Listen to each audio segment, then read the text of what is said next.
And we are live. Now, can y'all hear me? Just gonna make sure everything is working properly before we properly start the stream. Haven't really streamed in a while, so I'm just gonna do a couple things, you know. Then I will appear in a very dramatic appearance, and then we shall start. But otherwise, right, yeah. What's up, Okabesuho? What's up, Nate? And hey, Mouse-chan. Good to see you all here already. Again, I'm just gonna make sure everything is working as intended. And, yeah, we'll start.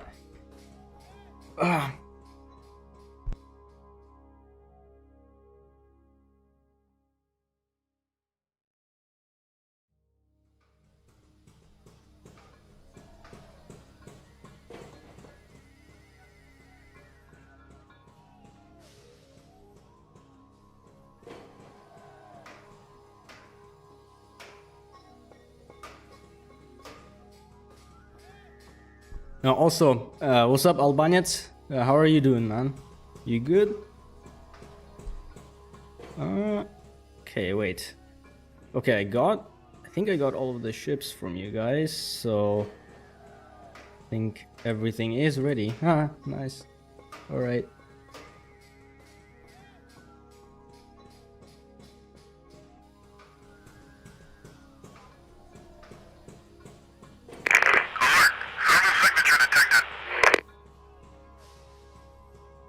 Aha! And here I am.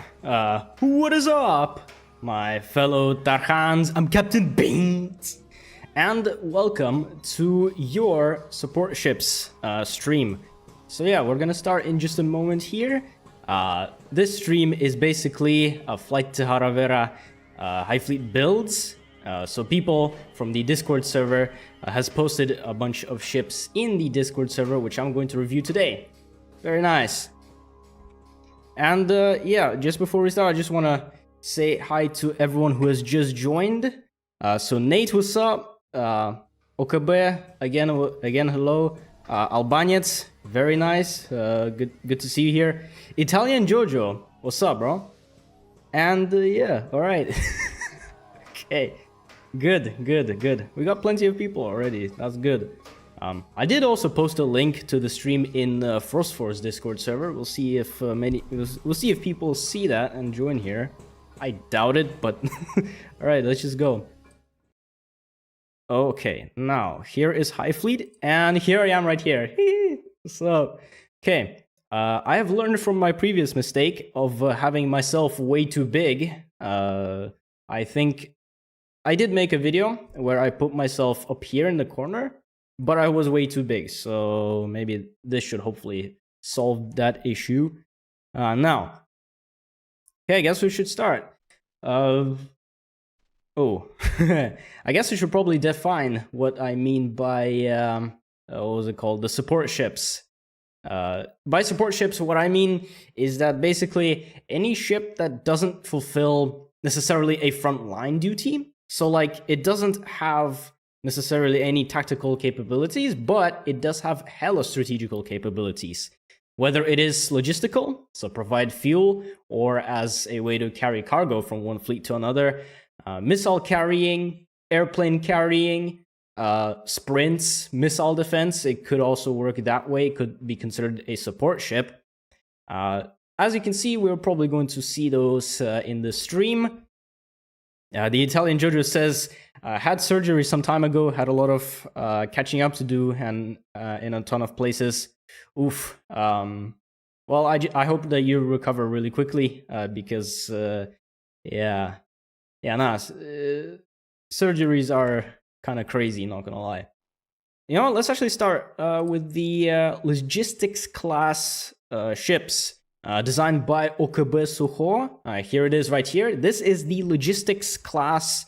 I'm assuming a cargo ship, from what I can tell by the architecture of this ship. You can see this has a lot of empty hull in the very aloft area of the ship. I'm assuming that's for cargo, So you'd store any sort of cargo up here. Maybe you could store a couple Shkval cannons if you want to transport those to your fleet. Very nice.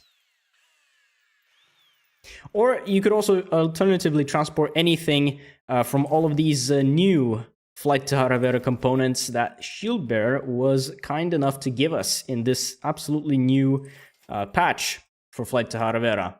We'll take a look at these later on. I just wanted to show you guys that Flight to Hara has new guns, a new rocket launcher, a new 150mm gun, and a slightly different Razor, which has been renamed to Sturm.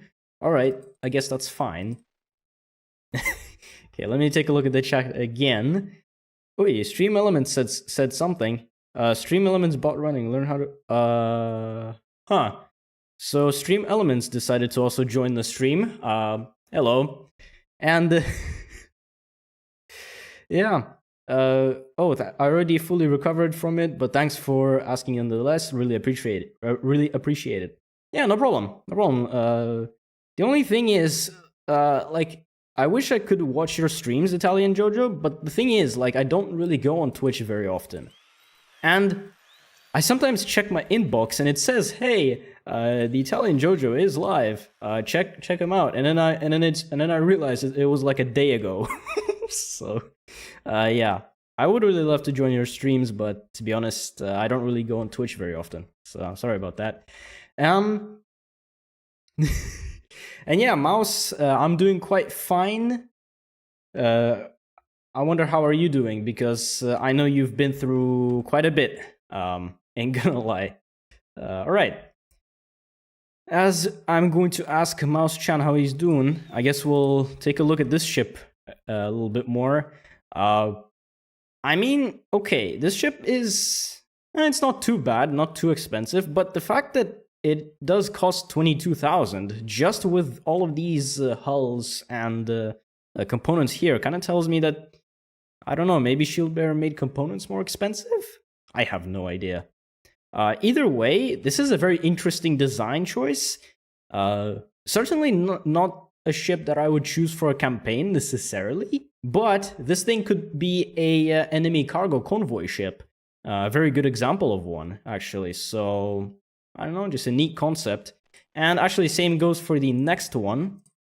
This is the Logistics 2 class, designed by the same Okabe Suho, who's also in the chat. Just gonna check the chat real quick again. What the fuck do you mean? I've been through a lot. Well, I mean, just anything, really. You don't have to tell us in the stream, but, I know. I know everything about you, bro. I live in your walls. Yeah. But yeah. This is the Logistics 2 class. This is basically the same concept as the other one before. Not really a support ship, but it is a neat sort of a concept art kind of ship. I would probably replace maybe one or two of the cargo convoy ships with one of these bad boys right here. And from what I can tell, it's probably designed with these crazy ass cargo ships that you have in real life, where they mostly store cargo containers at the fore end of a ship, and then you'd have all of your crew and everything at the aft. Very interesting design. Okabe did a pretty good job at designing a concept for a ship. And yeah, okay. I guess now we're just gonna move on to actual support ships that I might use in a campaign, but we shall see how good they all are. Okay. Mega chonker. Yeah, that's right. It is a big boy. Yes. Nate says big. Yes. Is little big boy. Yes. A little big boy. Yes. Very nice. All right. So the first actual proper support ship that we're going to take a look at is a heavy ass ship called the Admiral Golovko. I'm having a stroke here. It's Admiral Golovko, designed by, I believe, Albanians. Yes, this one was probably designed... No, was it? Yeah, it was Albanese who designed it. This is basically a cruiser with missile silos, something kind of like the Typhoon, except you have the missile silo sort of placed on either end of the ship, as opposed to having just one giant missile silo. And also, you don't really have the R3 missiles, you don't have the very funny missiles, but you do have a couple of Kh-15 missiles. Only the active radar guided ones. I'm not really seeing any anti-radiation ones.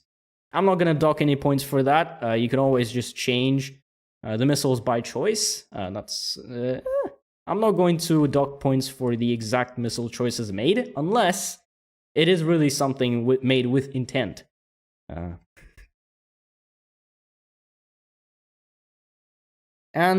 Right, yeah.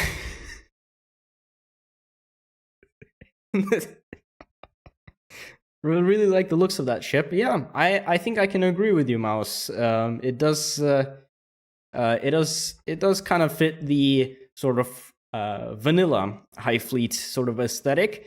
I guess I will give it extra points for at least keeping some sort of originality plus vanilla aesthetics as well.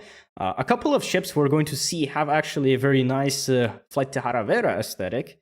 And also, Mouse just asked me if his ships will be featured in the stream. Yes, they will be. They will be. Don't worry about that. And, right. I mean, okay. One thing I'm also going to say is that most of these ships, I'm not going to test them in combat, mostly because most of them are not designed for combat. But with ships like this, I am actually going to test it out in tactical combat. As you can see, it does actually have a bit of artillery here. It has these Z60 Smerk guns, some 2A37 guns, so 37mm PD guns. And you also have the 57mm Spag guns. Very interesting choice. On one hand, you have the 37mm PD guns on this side and in the below area. Also, you do have one here as well. But you do also have 57mm and 220mm rockets. All right, okay. I guess that's fair enough. That is actually a very Albanese design choice, having multiple calibers of artillery. It actually kind of works. Another good reason to have other artillery to combine with rockets is so that you can actually aim with rockets.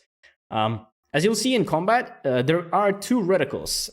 There is just your normal sort of RT reticle, and then you'll also have a curved reticle, which will show you how the rockets from the rocket launchers will fly.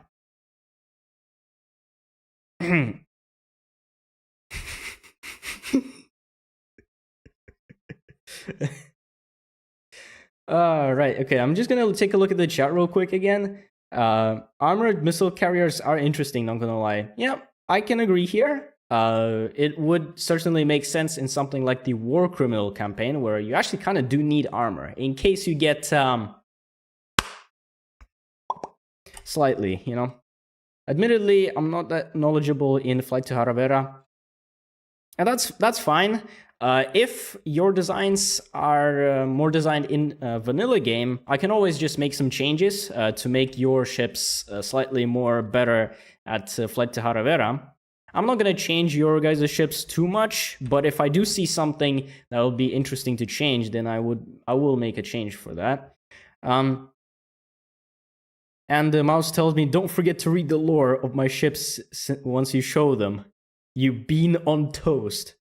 Fuck you, bro. I absolutely hate how you just insulted me, bro. You just called me a British breakfast menu. I hate you, bro. I hate you with all of my soul. British food is just as bad as French citizenship. I'm not gonna lie, bro. So okay, in terms of really price and everything, it's pretty expensive. It is a small ship, but it is pretty expensive. I'm assuming it's because of the missiles and also the radars and stuff like that. Oh, I did say I was going to test it out in combat, so we'll actually do that really quickly.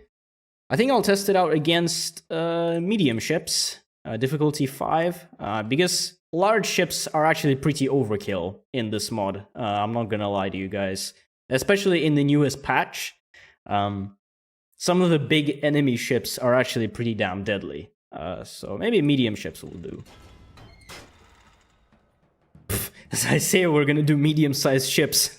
Sava, Ajax, Telemachus. I hate you, Telemachus, bro.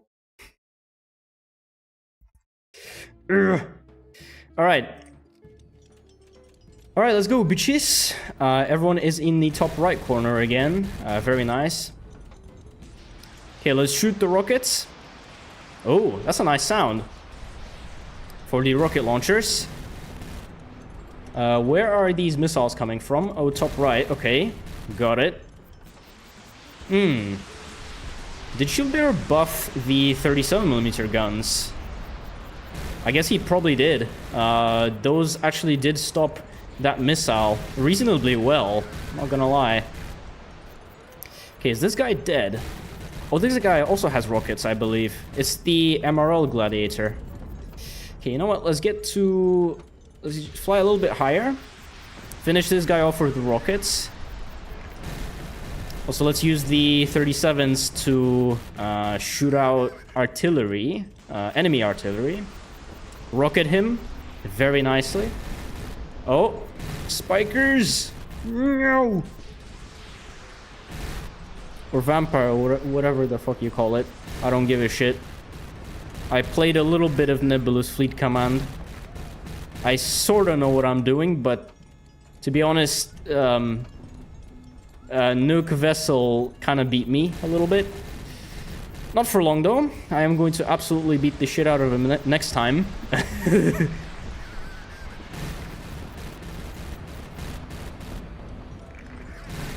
Come on! Don't burn the fuel tanks! Okay, down she goes! Nice. Okay, let's get to... I think we're going to see the Ajax maybe later on. But before we do that, let me check the chat again. Yo, Beans, did you pick my Silo class? Oh shit, I forgot to download the Silo class. Oh shit, okay, once we're done with the other ships, I will download the Silo class missile carrier, and I'll take a look at it, because it is also a really cool design. I did see it before. You guys will see it. It's a very funny ship. Okay, we're doing fine so far. They do have aircraft, but that's because the enemy has the Telemachus. Wait, I just gotta check. I'm sorry that I'm just, like, doing the giga pause every single second, but, like, I gotta make sure everything is alright, you know? I'm not falling off or anything. I mean, it's work, right? Yeah, it's work. Bruh. I know, but I seriously did forget to download your ship, though. I will, though. It's not hard. Okay, now let's absolutely demolish the Telemachus, because I hate its existence entirely. Okay, let's not bother with the planes. Ooh, the Ajax. Let's kill the Ajax. Fire at the Ajax from above, because this guy has an Altair missile mounted at the very aloft area of the ship. Surprisingly, we have taken quite a lot of hits, but we're doing fine. The armor on the Admiral is kind of spread out, but it does its job. Nonetheless. It works. It's work. Okay, is this Grasshopper the only guy left? Yes, it is. Okay. Oh, shoot that thing down. And you see what I'm talking about when I said that there is a reticle, a straight line and a curve? Basically, if you're using MLRS tubes, you have to aim so that your enemy is between those two reticles. I forgot to explain that in the battle, but... Oh shit, I mean, okay, that fuel tank almost got destroyed, and some of the missiles are definitely damaged. But otherwise, like, okay, superficial damage, still, we did lose a bit of armor, a bit of components. But again, this is not a frontline ship. I don't expect this to get into combat, but if it does, I wouldn't really expect it to die. Right.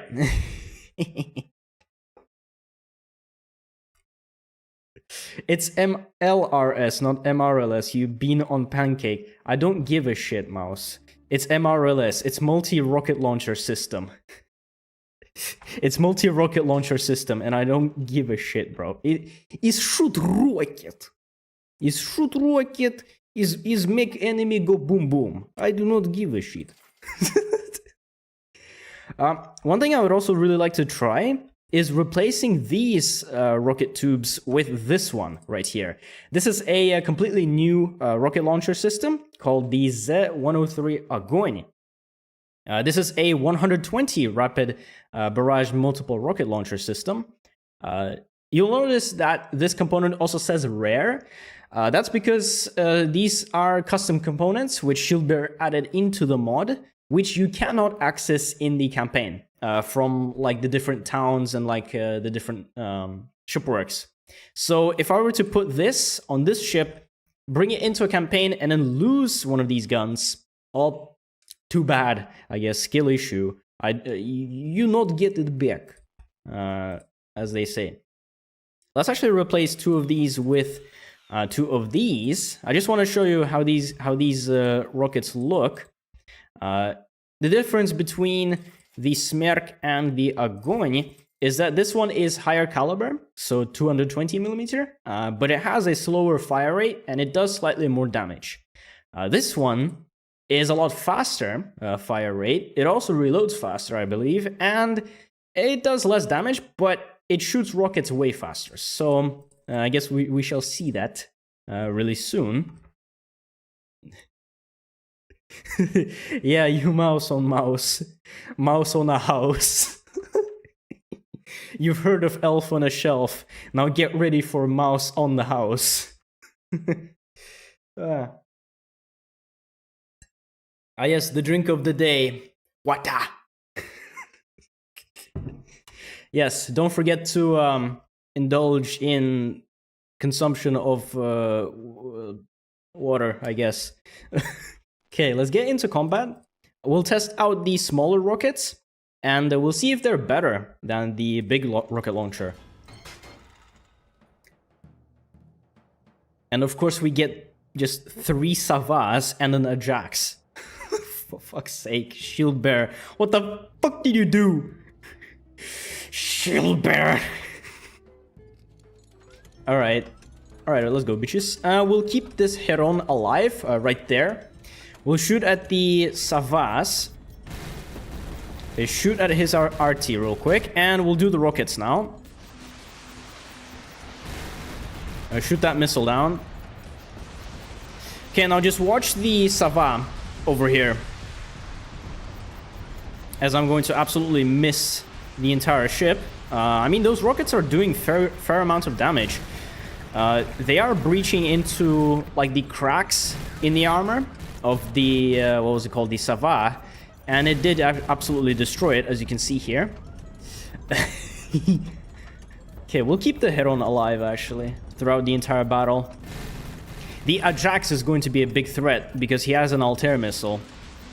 It could be deadly, but not too bad. The Altair missiles, again, are a pretty hit or miss. Full pun intended. They either do tons of damage or they don't do damage whatsoever. So it's kind of a gamble. Which that's why I actually love it. Because who doesn't love gambling? Gambling is amazing. Gambling is the best hobby you could possibly have. No joke. No balls.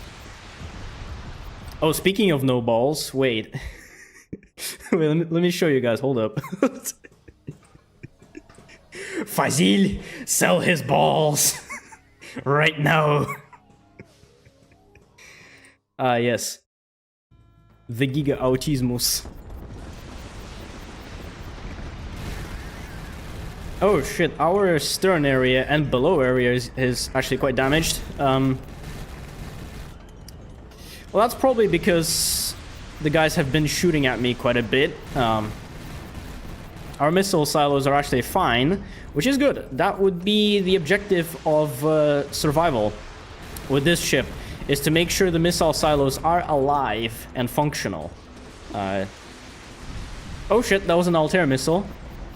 Oh, we got the Ajax now. Okay, let's fire rockets at the Ajax now. Okay, we're taking tons of fire here. That is... Okay, that is a lot of firepower. I'm pretty sure we are also shooting the 57mm and the 37mm at the same time. So... I guess that could also explain why our PD game is on point. Come on, rockets. Kill that Ajax, please. Or Ajax, I don't care.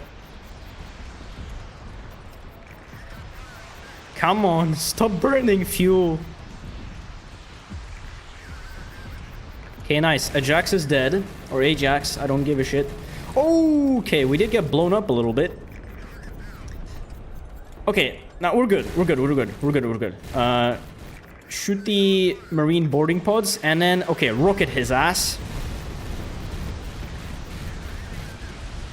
Ah! And this guy still has the audacity to send missiles at me. Ah! Now, one thing you'll notice is that the smaller rockets are not entirely great at penetrating armor. That's one thing about the smaller rockets. They're not really good armor penetrators, but they are good hull destroyers if you have like a shit ton of them.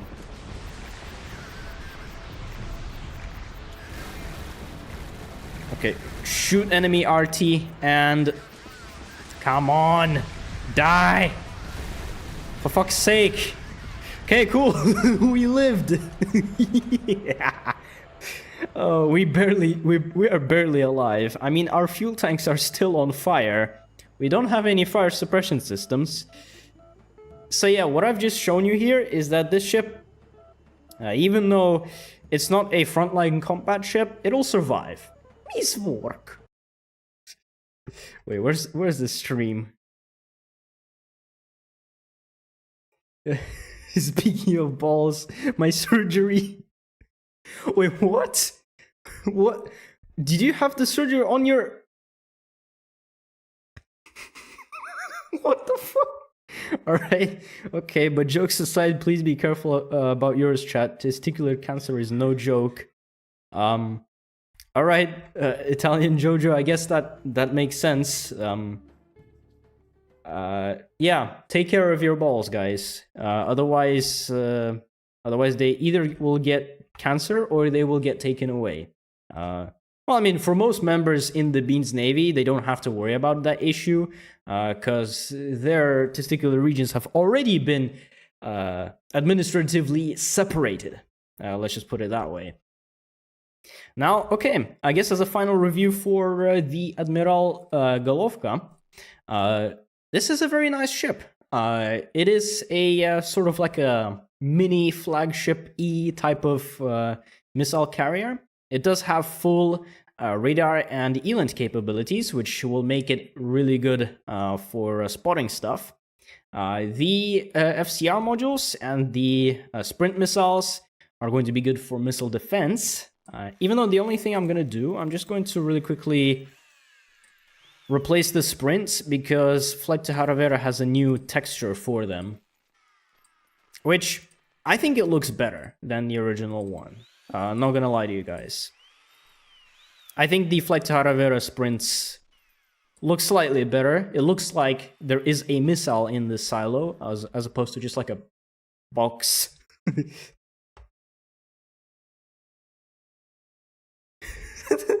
Sadly true.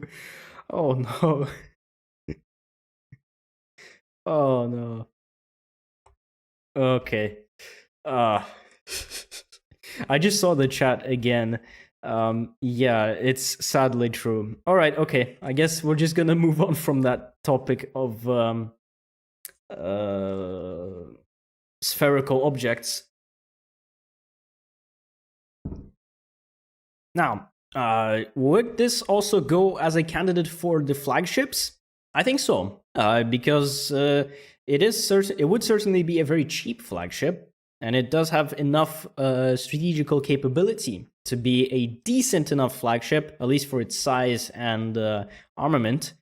I think I would actually like to have the bigger rocket launchers on this ship as its main battery. The small rocket launchers, I actually like it more than the bigger one, but for this ship, it would make more sense to have the bigger rockets since they do deal more damage and they deal more sort of armor penetration damage. Very nice. Very cool ship. We shall move on to the next one. The next ships are actually going to be proper support ships, not like a cruiser. So, the next ship is the Ante, designed by Microscope. That's the guy who designed the some of the cruisers, which I've mentioned in the previous stream. So, actually, Microscope designed a whole sort of arsenal of different types of ships.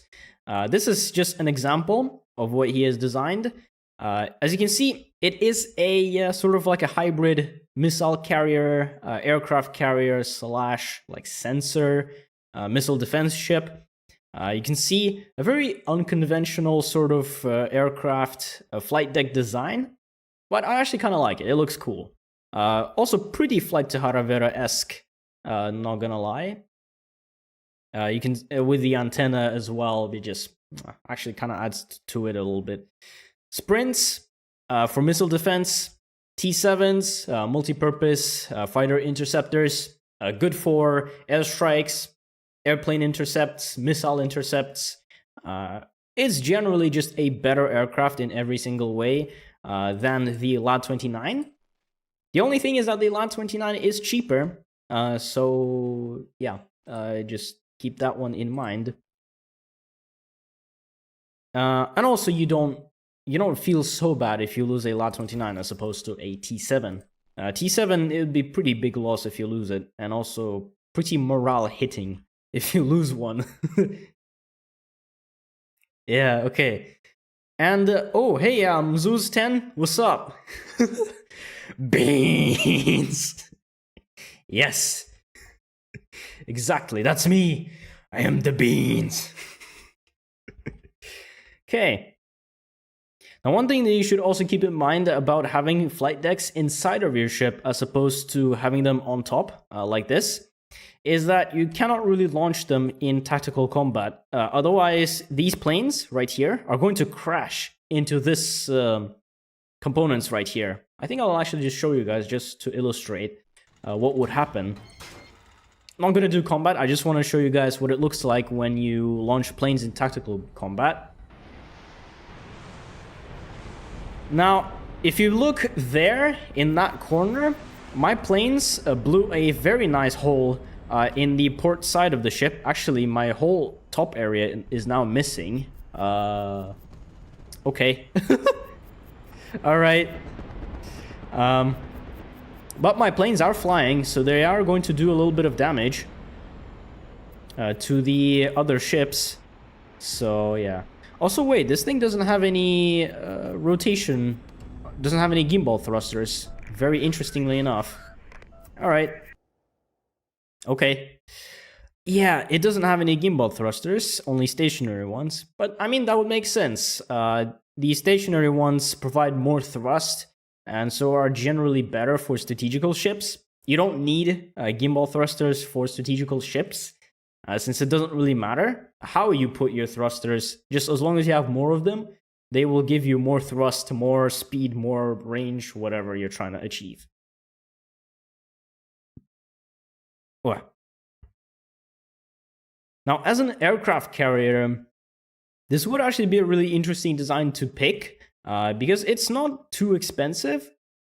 Well, it is actually kind of pretty expensive, but that's because this ship is multi-role. If you remove these A100 missiles, if you remove those, if you remove the sprints, just as a like a experiment, I don't know if I would actually want to do that. Remove the fire control radars. We don't really need those if we're not going to use missiles. Okay, it is going to stay at around the 24,000. But considering the fact that it is an aircraft carrier, it has a decent range, decent speed, and all. Not terrible, not terrible. And I can tell that the designer definitely put the A100s for missile defense. That is a very good choice of missile. Alternatively, you could also put these A200 Altair missiles. They are slightly longer range than A100s, but they are slightly slower. But they still do work as a anti-air missiles, mainly against aircraft. These are intended to be used against aircraft, and they do work if you use the Sarg mode.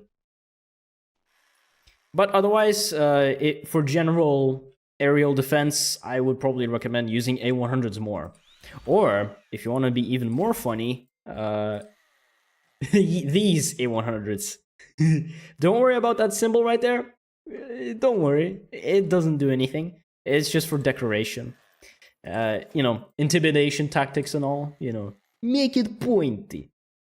I want to make it pointy. Pointy is scary, as they say.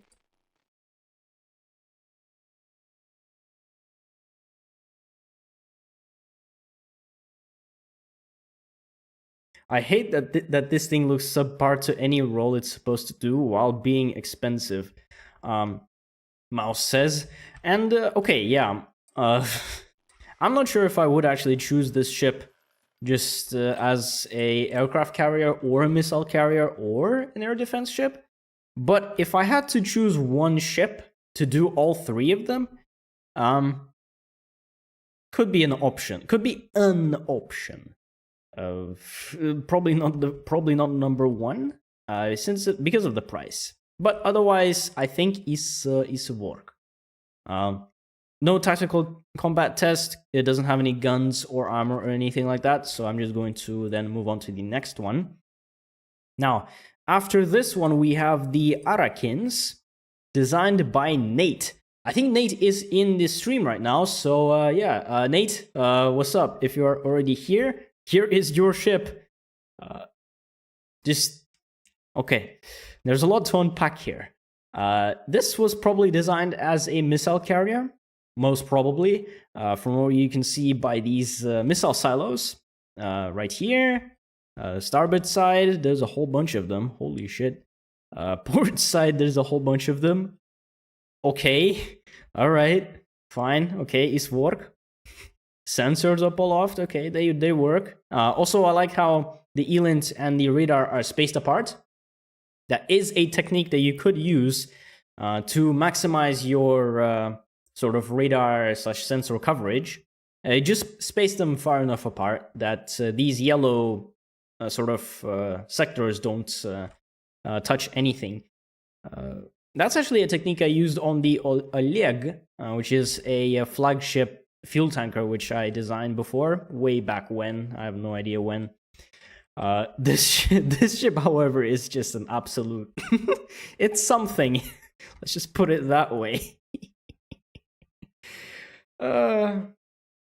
Yes, tactical flagship, as Nate says. Oh, it's not a tactical flagship. It's a strategical flagship.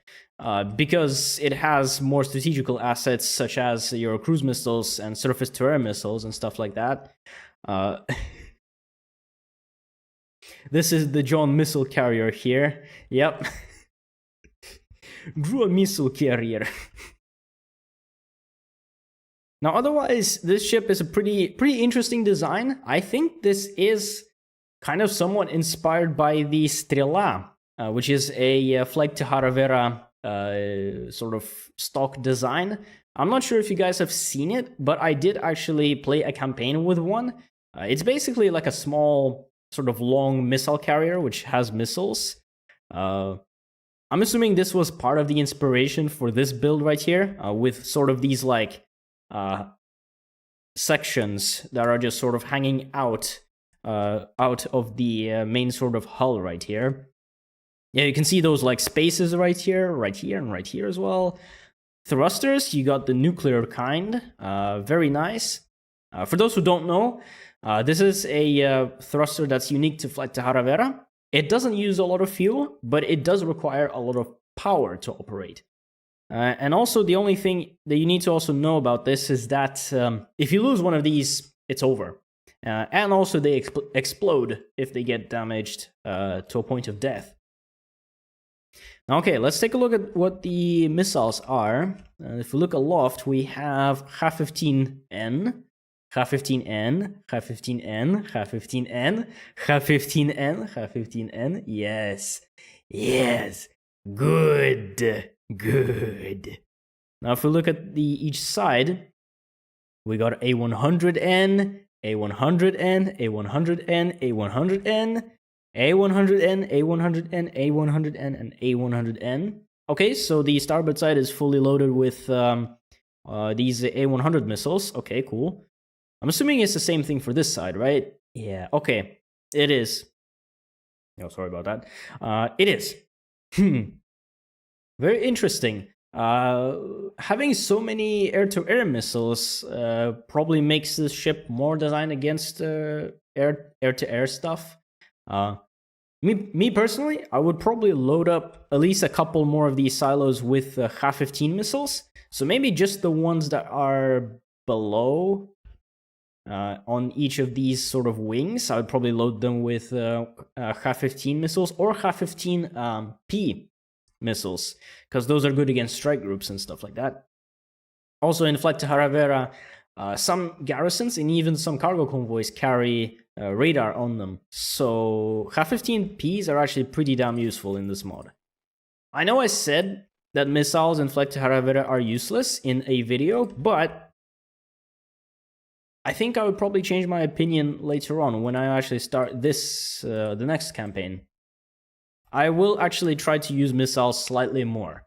We'll see if it works even, if my opinion will change or whatever. And yeah, okay. Okay, I missed a whole bunch of stuff from the chat, but I don't have a dual monitor setup, so I can't really do proper streaming experience. Oleg Plus, yes. Okay, I would probably describe this as the Oleg Plus.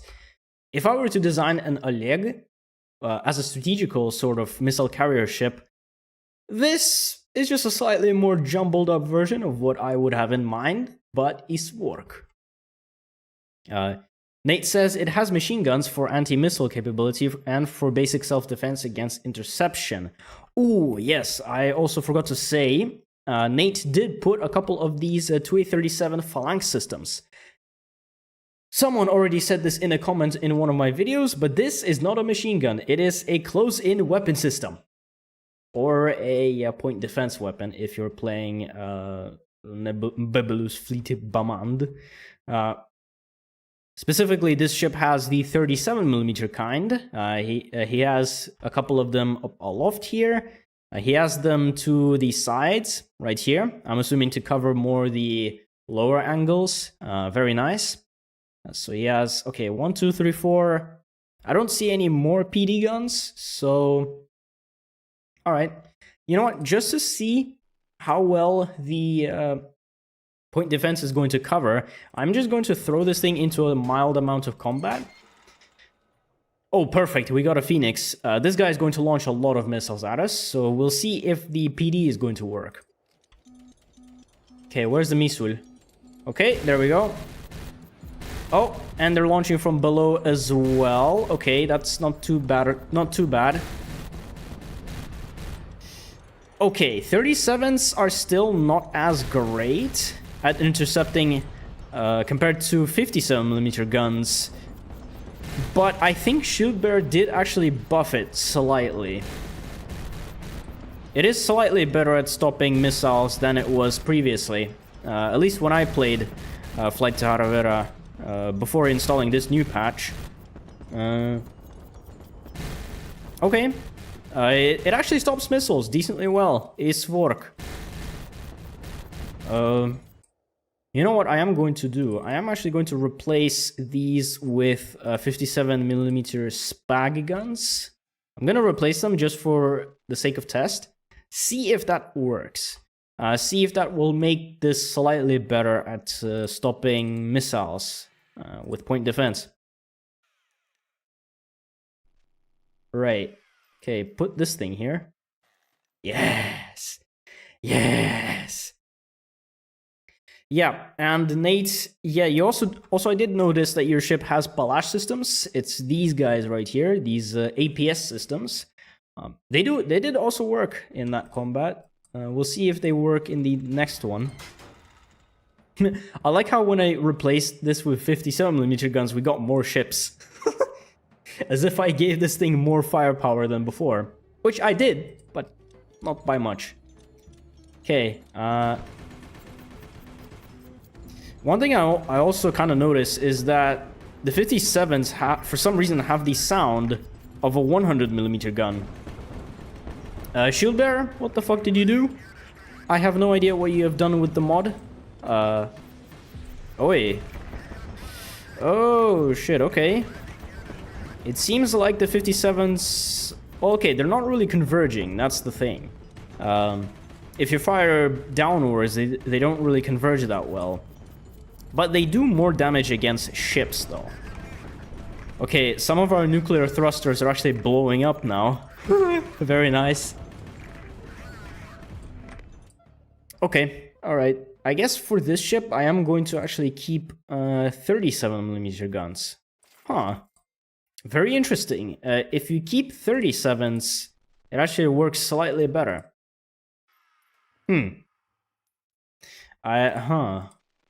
That kind of brings a pretty interesting point. I did say before making this stream that the 57mm spag guns are better at stopping missiles than the 37s.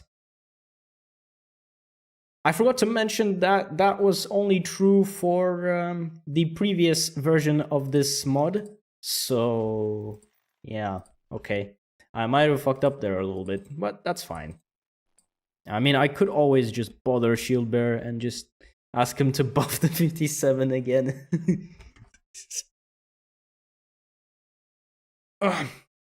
And yeah, okay, Nate says that he also picked the 37mm for saturation fire since the ship is so long.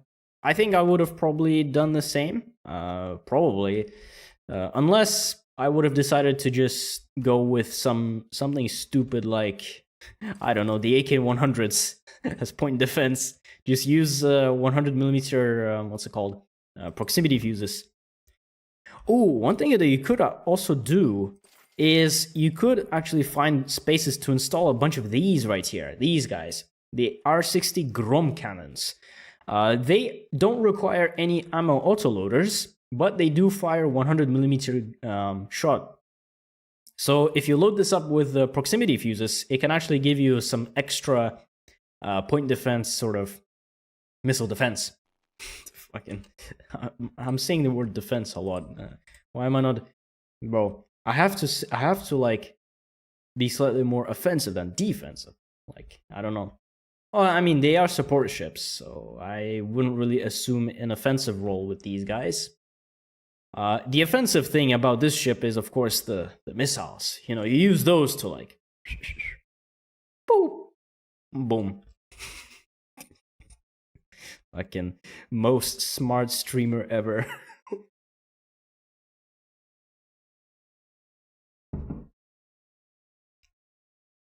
Okay, let's take a look at the stats.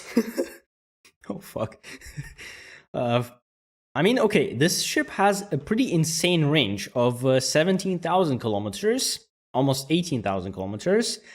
This is possible mostly due to the fact that this ship has a lot of fuel, and it uses these nuclear thrusters as its propulsion, main propulsion. Since these are very fuel efficient, having these and like a lot of fuel gives you these big numbers in terms of range. That is something that I am going to consider looking at when looking at these ships. I am going to look at mainly range. Speed depends. If it's such a big ship, I wouldn't expect it to be very fast. But if it's a small ship, I would expect it to be fast. If it's not a very fast ship, I would expect it to have at least enough range to even fly over there. I do not give a shit, okay? If you're not fast, if you can get there, that'd be good. Okay, sensor capabilities, you only have radar and ELINT. Very interestingly enough, you don't have any sprint missiles on this ship. Very interestingly enough. I know you have A-100s as your main sort of strategical defense, but you do need to have at least a couple sprints for, airstrikes and stuff like that. Your PD guns will work, but I think at least a couple R9 sprint missiles will hopefully supplement a little bit to your defensive. But I'm not gonna dock points for that, I think. As a support ship, this thing does really good job at giving missiles, even albeit at a pretty big price. So yeah, if I were to do a missile Lear campaign with Flight to Hara Vera, I probably choose this ship mostly as just like a big boy, maybe a flagship, but I don't know. The best defense is a good defense. I'm fortifying this position. Nice, mouse. Very nice.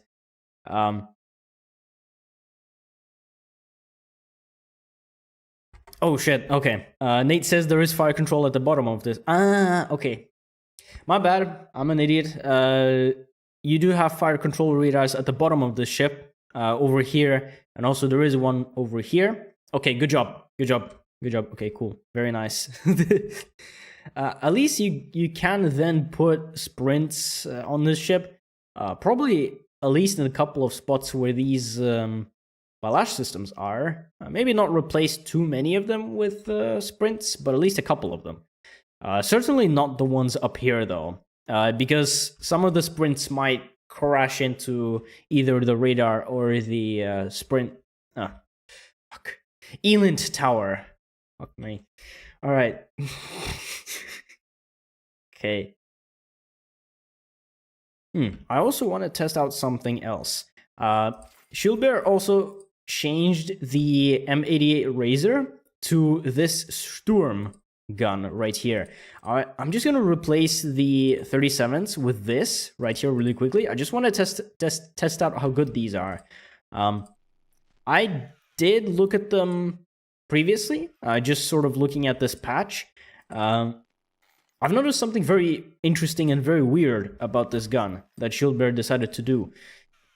So you know how it shoots 57mm guns? This thing shoots 57 armor piercing. I'm not joking. Literally, it shoots armor piercing 57mm, which is really crazy, but that's what it does. I'm not joking. I guess we'll actually see here. Or not, because it's pretty hard to notice that. But what I did notice is that the Sturm, not too terrible at defending against missiles. Let's just test this out really quickly. I want to show you guys something. Okay, let's first look at the... okay, let's just shoot it. You see, it looks like I'm not firing anything. Or I'm firing like needles at this ship. But the truth is that this is 57mm armor piercing. Which is very interesting. And sometimes, if they actually hit the missile, it actually stops it. Very interestingly enough.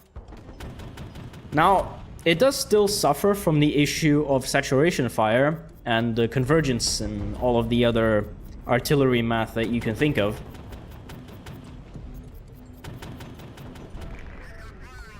But I think you get the point. These guns are very interesting. Very interesting indeed.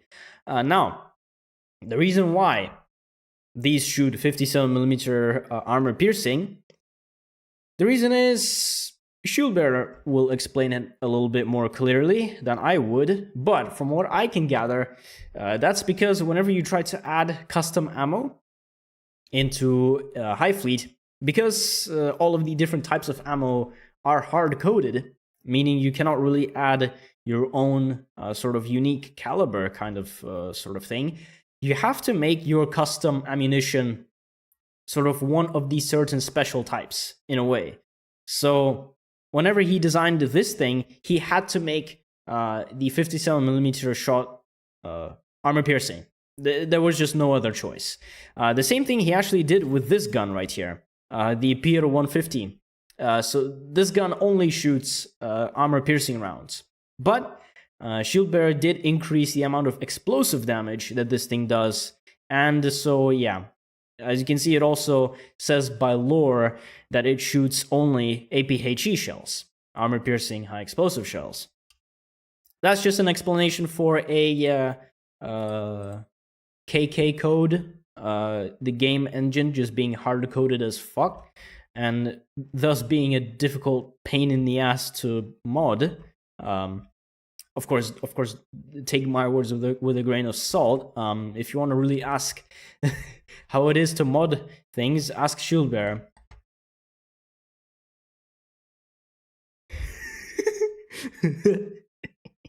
Yes, shooting 57mm guns. Nice, mouse. And yeah, okay, Nate says I gotta make a Corvette with those. Yeah, I think something like the Grom or the Sturm are actually pretty damn good as extra firepower. These are good for extra firepower, not as its main battery, but if you wanted to use as main battery, I think like a really small, shitty ship would be good. Now, what was this ship called again? It's called the Arakins. Okay, Arakins is work. Could also be a candidate for a flagship, so I guess I'll put it into the flagships list. I guess I should probably also point this out.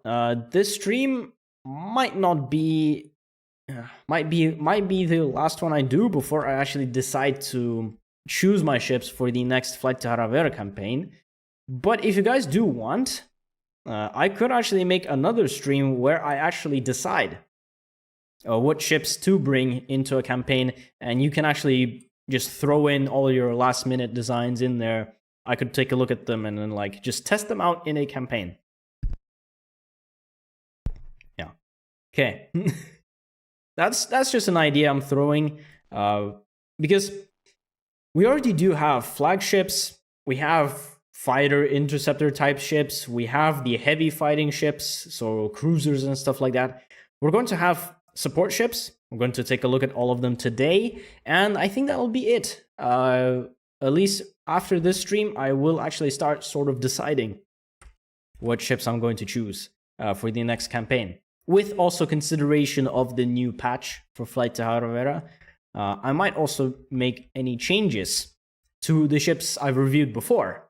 Maybe add a couple of these right here. I actually really love this gun. We'll see it later, but I absolutely love this. Okay, let's not get distracted too much. Now, what was the next one? What's Arema? What the fuck is that? Oh, okay. So the next ship right here is the Arema. I'm pretty sure this was designed by the Avali engineer, as far as I'm aware. Yeah, wait, is the Avali even here? Oh no, Avali doesn't seem to be here. Okay. Alright, I guess that makes sense. I mean, we do have different time zones, so I guess that kind of makes sense. Now, this is one really interesting ship, because the only thing that it does is missile defense. It has a singular little fire control radar to guide 6 R9 sprint missiles. I don't see any contradictions here.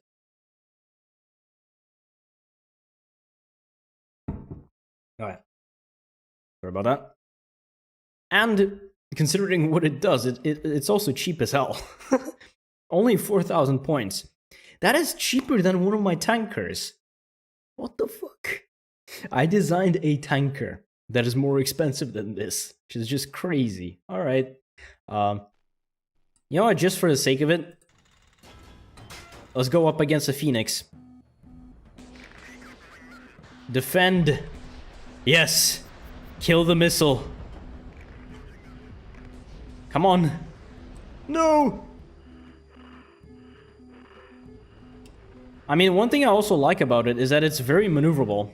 Okay, we did get hit there, but... Okay, let me try this again. This ship is extremely maneuverable as well. Oh shit. Okay, there we go. There we go. So that means even if you do get into a tactical situation with the missiles, you can either dodge and use sprints, or dodge and not use sprints, or a mixture of both. Yes, I absolutely love having a black screen every single time I make a turn. But I mean, I am an avid lightning enjoyer, so I actually enjoy that kind of thing, you know. So this is nothing. There's nothing, really. Also with the mosquitoes from the Force for Custom Ships campaign, those are something. Okay. I mean, what else does it do, really? I could actually turn this into the mosquito. If I put a gun on this ship and use it as a mosquito, this would be a better design for a mosquito, honestly, than what I have already. But it's fine. It's work. Mosquito. Yes. Oh, Nate says it is. Nate says it's his design. Oh, my bad. The what was it called? What the fuck is it called again, bro? The Arema. It's not Avali's design. It's Nate's design. My bad. I guess I should probably fuck off then. Right. I mean, it's work. I mean, if I wanted to defend a fleet against missiles, if I were to get bombarded with missiles and the enemy wasn't using semi-active radar homing, what I would do is I would probably send one of these just directly at a missile, and just sprint the shit out of it, and then retreat back and then use planes or whatever other means of missile defense. Actually, one thing I would like to sort of give credit to all of you guys, you are taking missile defense into consideration very nicely. This mod is quite brutal with strategical threats, so the fact that you guys are designing a lot of missile defense ships, it's good. Good thinking, Beans Navy. Beans Navy Engineering Department, very good, very good. You guys will get a raise. You guys will get a pizza party with just a singular pizza. You guys will just get one pizza to share amongst everyone. Oh fuck. All right, you know what? Actually, I wanted to show you guys something before we move on to the other ships. I wanted to show you guys this gun right here, the Piro 150mm gun. Now this ship right here is the Bayan, designed by Microscope, and I've realized that it is a really cool thing to add these guns to this ship. It makes it really cool. So let's just test it out against some small to medium ships, just to show you what I mean by that. And also you'll get to see what the 150s are like. Okay, let's go, bitches. Boom. That's the 150s for you. Very nice sound design. And as you can see, it only shoots... what was it called? Armor piercing. That was not supposed to happen. Y'all did not see that. Okay, now you guys will get to see the 150mm guns. Okay. As a last ditch, it could be used as point defense, but the thing that the 150s really excel at is penetrating armor and dealing damage. And okay, the ship is pretty slow, so it's not great for dodging, but it works. It dodges stuff. Oh, the missile got pretty...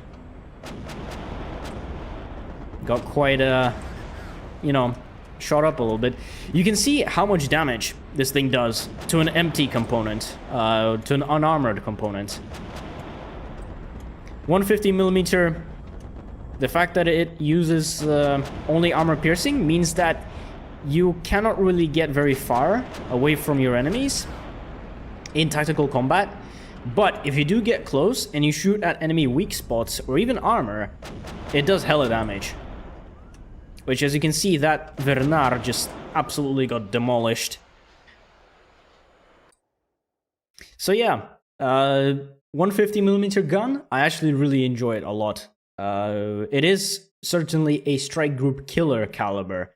I would say it is definitely on par with the, what's it called? The GAU 130 Falx cannon. Originally, this ship was outfitted with Falx cannons, which are basically 130mm rapid firing guns. They go boom, boom, boom, boom, boom. But I think this one is on par with this one. This one is good because you can use all of the other special types of ammo, so proximity fuses, laser guided if you're into that kind of thing, or if you are a German-speaking individual on YouTube. Shout out, by the way. You can use you basically use these right here, the Falx guns. But if you just want a cannon that does damage and pierces armor, get this one. It works. The only problem is that you cannot buy more of these in a special components station in an actual campaign. But yeah. That's the Piro 150 cannon. So I think I've went over this guy, and this guy. These are the new sort of guns that should be added into the game. Into the mod. That's the new stuff pretty much covered. The other new stuff that Shieldbearer did, I would probably have to show it in a campaign, because he did design some new ships for replacement of like other ships. And I think he made a return of the original Memnon. Well, let me actually check this out really quickly. Where is Variag? Wait, don't we have a Variag here? Oh, we don't have it. Okay, I guess I can't really show it to you guys. But the Memnon that was originally in this mod did come back. So yeah, I guess if you just watch that. As a lead of the budgeting department, I refuse the pizza party. We only have instant mouse. I give you the order. I am giving you the order to make a pizza, whether you like it or not. As the Admiralty part of the Beans Navy, I am giving you the order, which you will do without hesitation. Otherwise, your other testicular regions will be administratively separated from the Navy. And yeah, okay, Nate says that he has to go make a ship with that, with the 150mm guns, and Italian Jojo just F. Okay. Oh, that must be because of the news that I shared. Okay, alright, that makes sense. Wait, let me just check something real quick. Now we're doing fine. We're doing quite amazing, not gonna lie. I can control your salary, so sure. Nah. You don't understand, Mouse. You don't understand. I am not. You don't understand, Mouse. Like, you are the budgeting department for the engineering department. For that only. Otherwise, base of operations and higher management is on my side. So, you know, just so do not make any threats here. Also, I live in your walls, so, you know, might wanna make your walls into Swiss cheese, I guess. no, just Mouse just grabs his gun. Just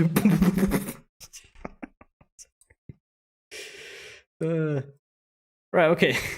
Now, where was I? Right, okay. Bucentaur, that's my design. Bucentaur, that's my design. Bistri, that's a different design. That's from a different video. Oh, Crane. Let's check this guy out. Oh, it is a missile carrier. Oh, very nice. This is the Crane designed by, I believe, Makinov designed this ship. Very bare bones missile carrier. It only has 2 Ha-15 and 2 Ha-15P type missiles. Good for variety, I guess. It has a mild amount of armor from above. I'm assuming it's to protect it slightly from airstrikes and stuff like that. But otherwise, I wouldn't really bring this into combat. Some flares. Okay, why did you put flares here? Okay, never mind. They do work though. One thing I should probably say is that, like, flares are shit, but if your ship is slow, then flares are actually kind of probably a good alternative to taking a missile into the belly. So yeah. I mean, again, this ship is not designed for front line. It's more as a Yars or like a worm from the Flight to Hara Vera. This is just like a slightly redesigned Yars. Very nice. I mean, not really much to say about it. It is... is it cheaper than the Yars? Let me actually check. Where is the Yars? So here is the Yars. That's the Flight to Hara Vera version of the Yars. This thing is actually more expensive than the Crane. Oh, but that's also because this thing has a couple of Grom cannons. I guess for defense, missile defense, and also for self-defense. My client pleads self-defense.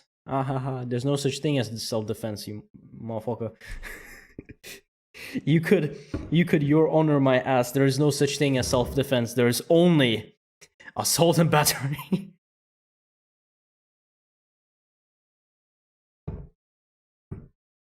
Why attack someone in defense when you can just attack them? I mean, just yeah. Yeah, yes. The Beans Navy legal advice.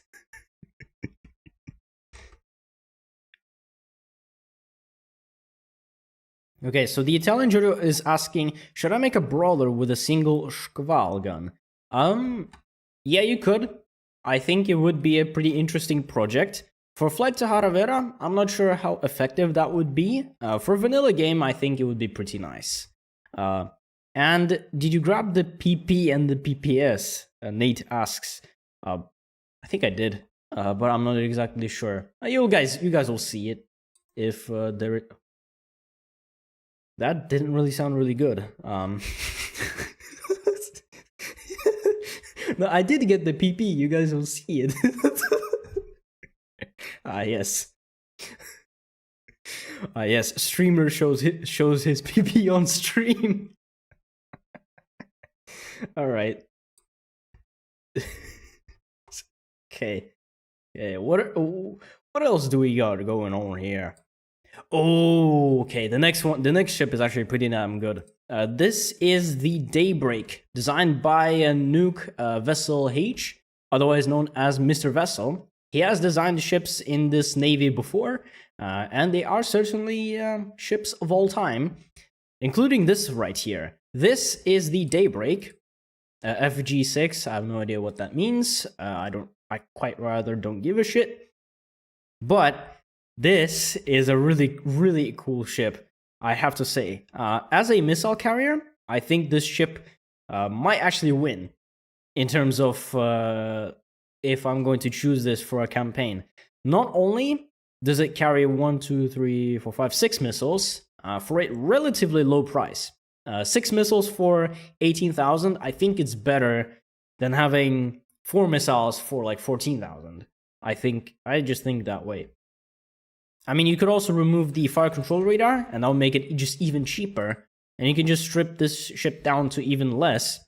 But I think as it is, it certainly works. And also, it's very aesthetically looking good. You got the main sort of thrusters pushing this ship, And then you got the also got the reverse thruster engines. Bro, what the fuck? This thing is a literal spaceship, so very nice. High frequency antenna, very nice. And because this is a Mr. Vessel ship, you also do have fuel lines going all the way around and to every single thruster that this ship has. So yeah, on one hand, it gives you more fuel, but on the other hand, there's a lot more shit to burn.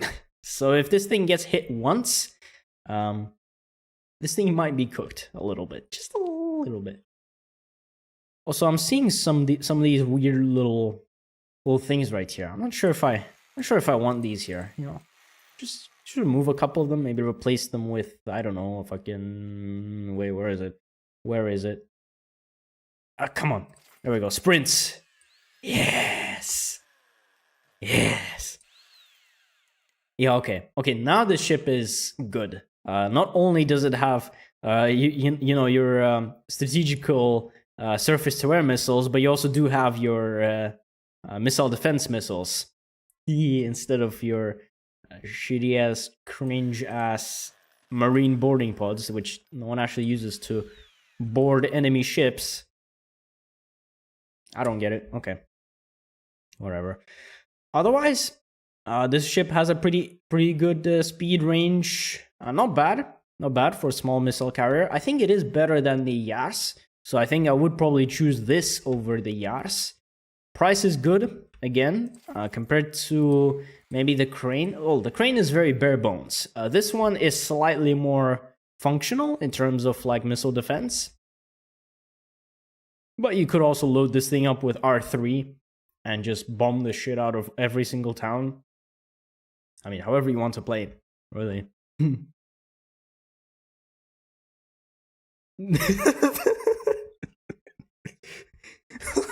Clip that, guys. Yes, very nice. I'm trying to read the chat as much as I could, but the thing is, again, I don't have a double screen monitor set up, so I'm not really a proper streamer. Again, I'm not really a streamer anyway. I'm a YouTuber. I do different things. Streamers are one thing. YouTuber has their own funny things going on. Yeah, I'm not part of the fucking reaction streamer part. I don't fucking know. What am I saying? You know what? Let's actually move on to the next one. Yeah, this ship, the Daybreak, is Vork, and I think I would actually probably choose this ship, just because of very good missiles, and also aesthetics. I mean, if your ship looks good, I will probably take it. I mean, it's if you combine looks and functionality, you have the best chances. Let's just put it that way. Which I think this does a pretty damn good job. I mean, you have to admit, right? We will also move on to Mouse Chan's ship, which are also slightly more focused on sort of architecture and aesthetics rather than actual functionality. But I think Mr. Vessel ships are slightly more functional, whilst keeping you know, your looks. Okay. Now, what is this thing? This is the Emilla. This one is also designed by Nate. We're gonna see a lot of ships designed by Nate. This is literally just a tanker. Okay, moving on. The next ship is also a Mr. Vessel ship. This is called the Eventide CAE. No idea what the CAE means. But the Eventide is basically a small-ass aircraft carrier with 6 T-7 aircraft mounted up aloft. Lots of flight decks on this ship I'm seeing here. That's also a very aesthetic. But also, it gets an extra point because flight decks are resistant to a very certain type of explosion that happens from a very certain type of missile. So I wouldn't really be surprised if this ship could survive one.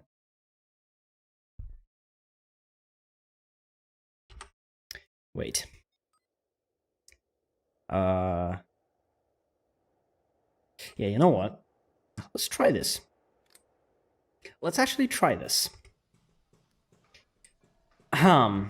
Okay. Okay, where is the Eventide?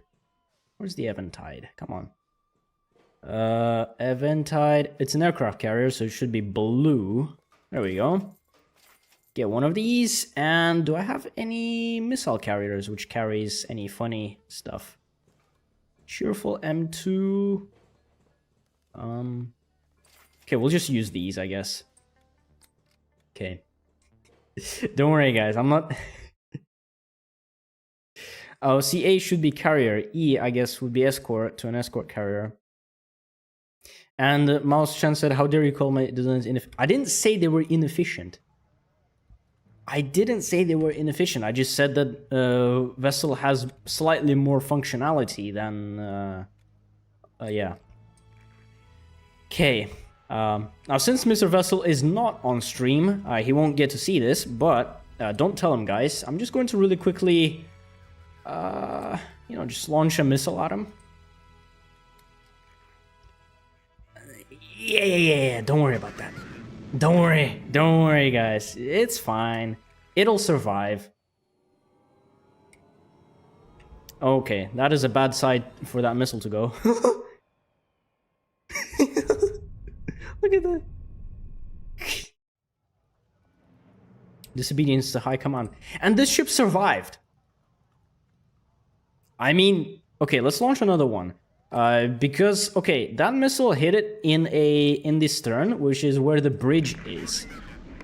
Now, I want the missile to hit it more towards the fore end of the ship, because it has the flight decks. I want to see if the flight decks actually protect it. Yeah, there we go. Boost upwards. Holy shit, look at that rotation. Okay, now it's dead. Okay. How about we try testing this out landed? What if this thing is landed? Okay, will this thing survive?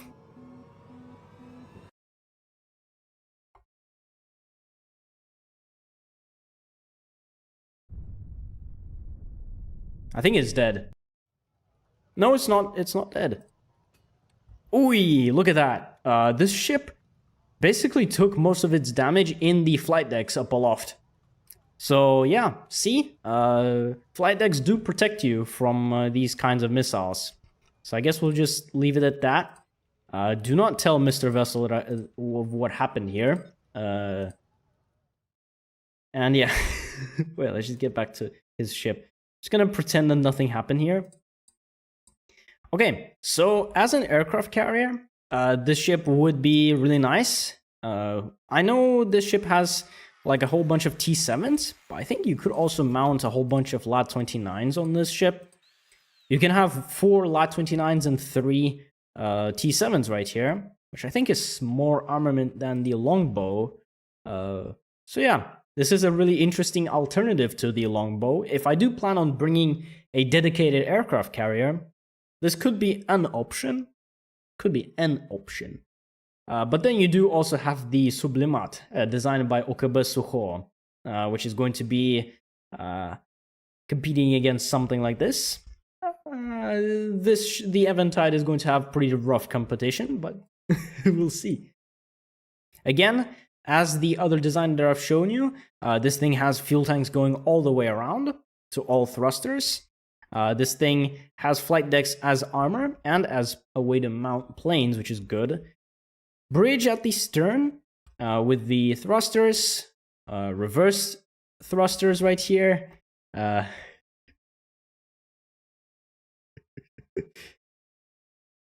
Yeah, someone get to the Discord. Oof plus. Yes, someone. Yeah, no. Y'all don't need to tell him. You don't need to tell him. It's okay. It's okay. He'll find out himself. Let him be flabbergasted by himself. Okay. Also, I like how there's just this one flight deck up aloft here at the stern. This is like the poop deck. Like all of your senior officers would just come out here to hang out here. You know, I just watch all of the aircraft just take off. Actually, I kind of like that. I like that a lot.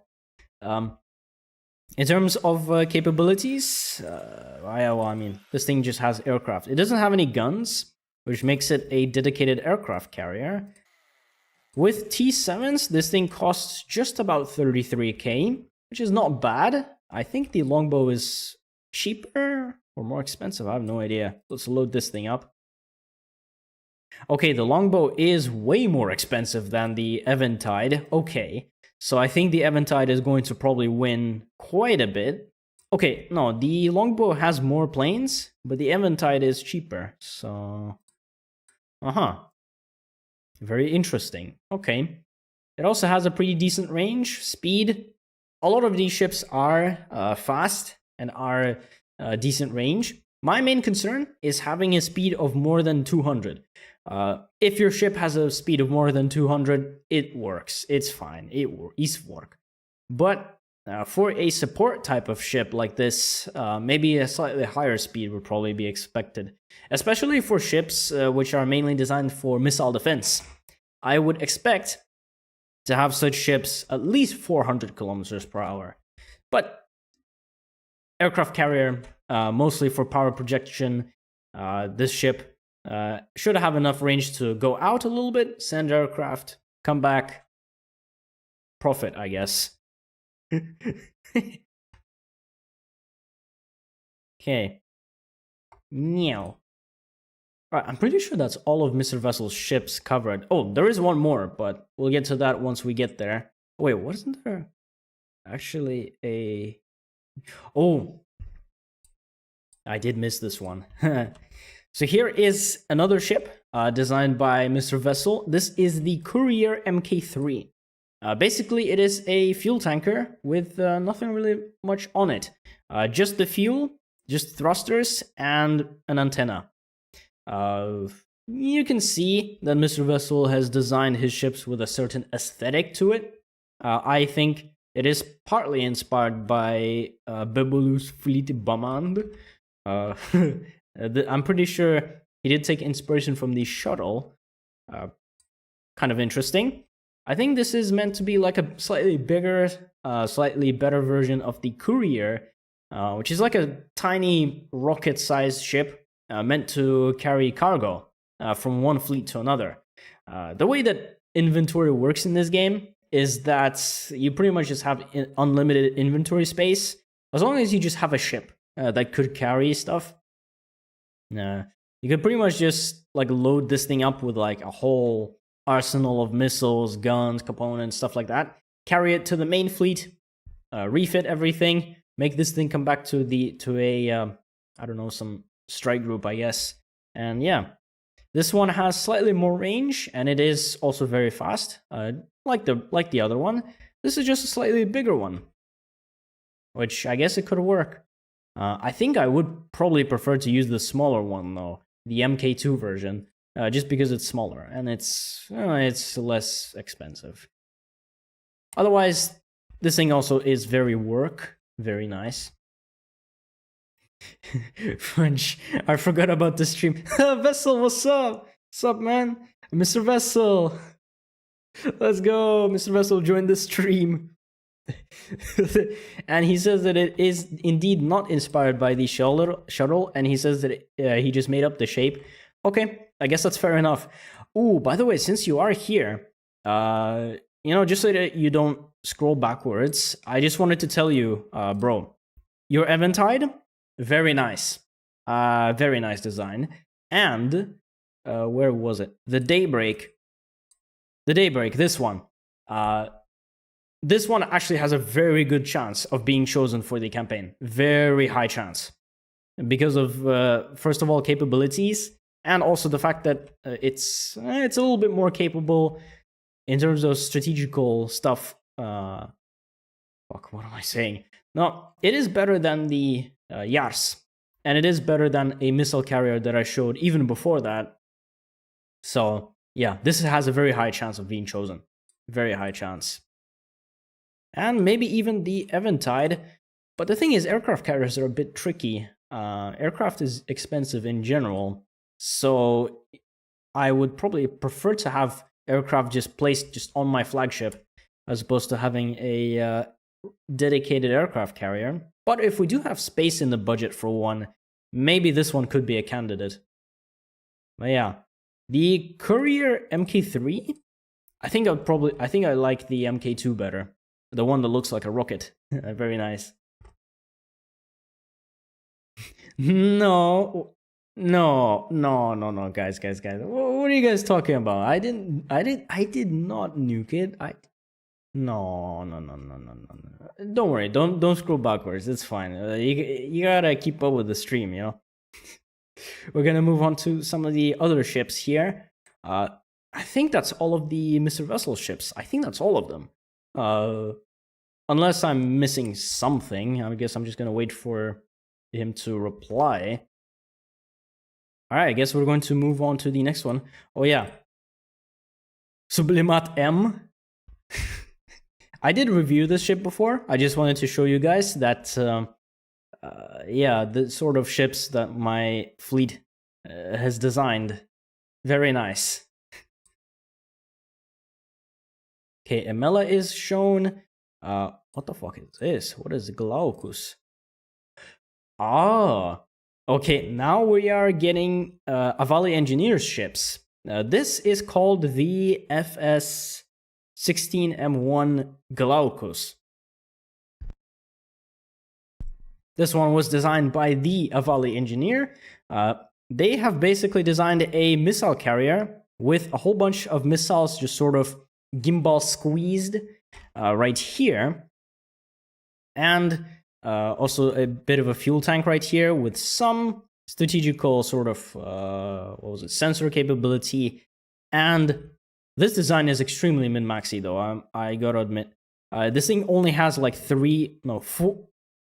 four different thrusters, and this design is just cursed in general. But it has only a singular landing leg, so it could land on one leg, which is very important. If you're going to design a missile carrier, it has to land. Otherwise, you won't be able to install all of your missiles fast enough. And yeah, the missile stack, it does actually decrease the sort of distance that the missiles cover in your ship. So if I were to just have like a regular missile silo, how many missiles are there? Okay. Yeah, so if I were to just have 8 missiles just sort of stacked normally, it would be this tall as this hull piece right here. But the fact that the Avali decided to squeeze the missiles, it makes this ship very short, which is pretty important if you're going to design a ship which lands on one leg, and also for a very light ship. That means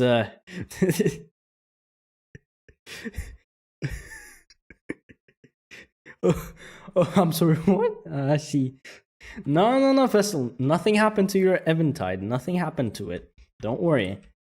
They're all just spreading lies and slander and propaganda. The Bean's Navy would never treat its employees with harsh working conditions. Never. And, okay. Besides all of these missiles right here, you also do have a AK-100 with a ammo autoloader.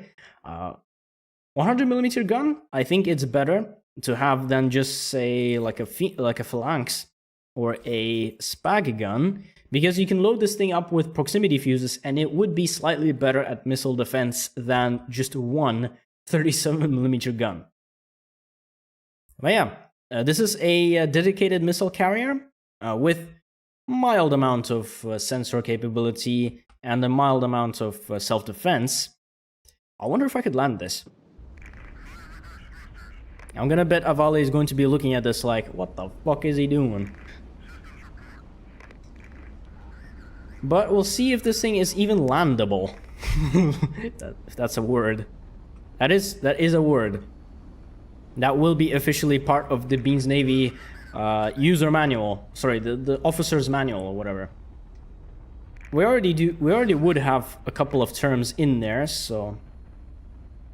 Okay, let's slow us down a little bit. I know I haven't tested all of the ships in terms of landing, but I'm just so interested to test this one out because it's just so bizarre. This design is just so wonky. Okay. Okay. Very lightly and gently.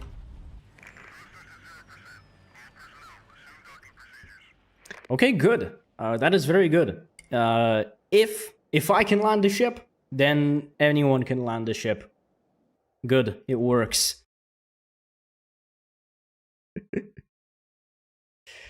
All right. Yes, very nice. Okay, the ship is also slightly underpowered, but I don't think that that's a big issue. That probably just means that this gun... oh, wait. It's underpowered and it doesn't have enough ammo because it's flight to Vera. This is a vanilla design. So unfortunately, I am actually going to have to replace this with a... I think I'll put a Grom gun on this ship. I'll remove the ammo autoloader and I'll put maybe an extra ammo component here. Yeah, that way this thing doesn't even need any ammo autoloaders and it could just use a single 100mm proximity fuse to hopefully stop any incoming missile. But that would imply that I would even get this thing into a situation with enemy cruise missiles, which I probably wouldn't. Or would. I don't give a shit. So now what was this ship called? I forget the names of the ship because there's just so many of them. And also everyone has just different naming conventions, like whatever. Not that I have a specific convention either. What was... Shit, which one is it? Yeah, it's the Glaucus. Glaucus. So yeah, the Glaucus, or the Glaucus... Okay. Glaucus, very nice ship. Probably also pretty high chance of being chosen. Mostly because of just how practical I think this ship is. No, it is also fairly cheap. The fact that it has 8 missiles on it. Okay, so Vessel, I think your missile carrier is in a bit of a competition. All I'm gonna say is, yeah,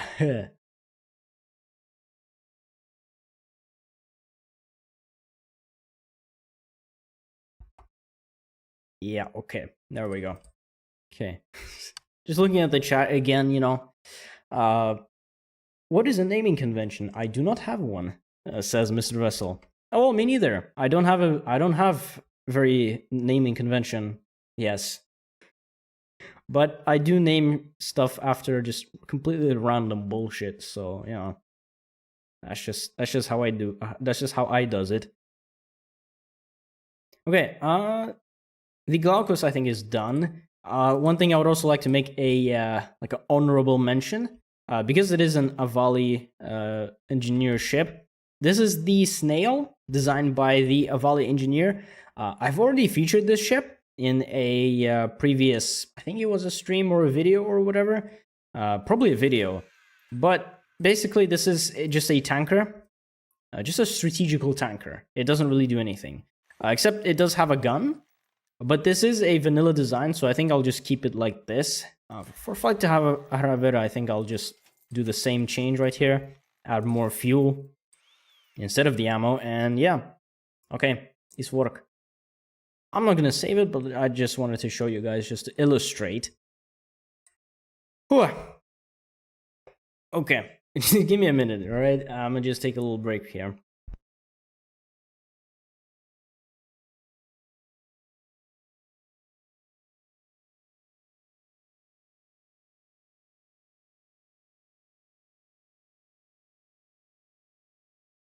Okay, guys, so I'm gonna be back in just a minute. So just, if anyone joins at this time, just let them know that I'll be gone for a little bit. But I'll be back to review more.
All right, everyone, hands up. Hands up. This is an armed robbery, guys. Give me all your give me all your donations and likes and shit. All right, I'm just kidding. I'm back. Just gonna change myself here. There we go. All right. Where was I? Apart from the robbery. Yeah. Oh, Catalytic. Hello. I haven't seen you before on this stream. Yeah, I did have to go fishing a little bit. Nah. Mr. Vessel, you have no idea, Mr. Vessel. You might have a better Nerf gun, but I have a gun that is specifically designed against cheaters in airsoft. Oh, sorry, not airsoft. Nerf, whatever. If it's a cheater, I have a gun against that as well. But I can't show it here because of YouTube. So, unfortunately. Unfortunately, I can't really do that here because of the new rules on YouTube and stuff like that. You know, this is a gaming channel, not a gun channel, so whatever. Now, the snail. Aha. So the snail is a tanker, yes, very nice. And one thing that Mr. Russell did say here on stream as well is that having a single Grom cannon is bad. I argue, how the hell would you put any other gun on this ship? I mean, if you're gonna put an AK-100 on this ship, you are going to have to put 2 ammo autoloaders right here in order to even give it enough ammo. The AK-100 needs 3 ammo, but the small ammo autoloaders give 2. So if you wanted to design the minimal amount of what was it called? 100mm guns, you'd have to put 2 ammo autoloaders. Sorry, 2 guns and then like 3 ammo autoloaders? That doesn't make any sense. I'm just okay. That's dumb. Either way, even without the gun, it is a good tanker, so nonetheless. Let's move on to the next one, the Gerga. Gerga, another tanker designed by Nate. Very nice. Very, very nice. Just a little tanker. I mean, it's fast. It's range tanker. Tanky boy. The next ship. This one is called the Grimeshi. This is Grimeshi 1. How do you say Grimeshi in English? It's like thundering or whatever. I have no idea. Basically, I'm assuming this is named after either a Soviet or a Russian naval ship. But basically, this is also in another Microscope's support ships. This time, this one has a little bit of a missileer role, aside from missile defense. This thing does have radar, ELINT, fire control radar, and a couple of sprint missiles on either sides of the ship. Very nice. Missile defense. And also as missile defense, you do have a 100 missiles mounted on the sides. You could change those to other kinds of missiles, but I think for the sake of simplicity, we'll probably keep A100s here. You could alternatively put A200 Altairs. I think I said this before in the stream, but it is a good alternative. Pretty good alternative, not gonna lie. Mr. Vessel says he has the Sarkata. Well, my counter argument, Saint Mark. Yeah, nah, the Sarkata ain't surviving against a Saint Mark. All I'm saying is. So the Grimeshi, pretty expensive for a missile carrier. It's not a dedicated missile carrier, but it is a missile defense ship. If I wanted a sprint ship, I probably wouldn't choose this. I would instead choose one of the other ships that I've shown you before. What was it called? It was called something dumb. Wait, give me a second. It was the Arema. There we go. Yeah. If I were to use a sprint ship, I would probably bring just a couple of these instead of something expensive and elaborate. But, but. I'm seeing the word "but" a lot. I mean, I don't know. This ship has these big missiles. I don't know what the fuck I'm saying at this point.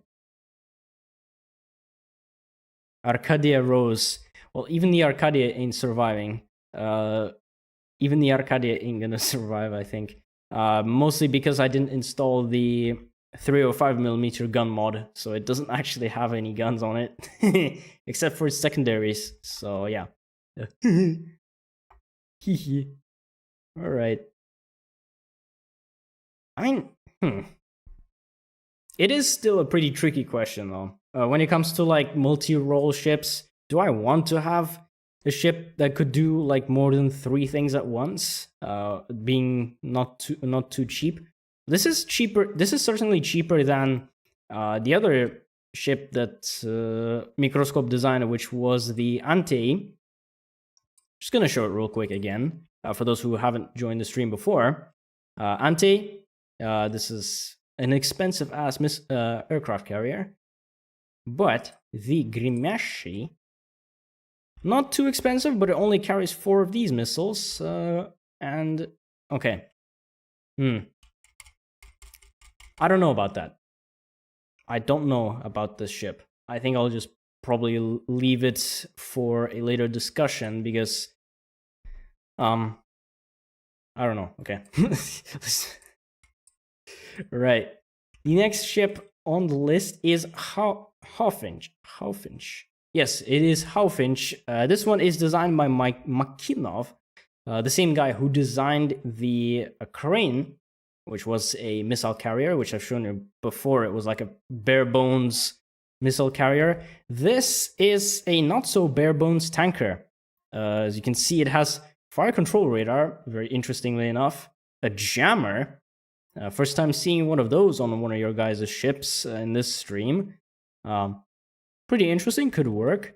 Elant, thermals, okay. IRST sensors, okay, cool, very nice. Yeah.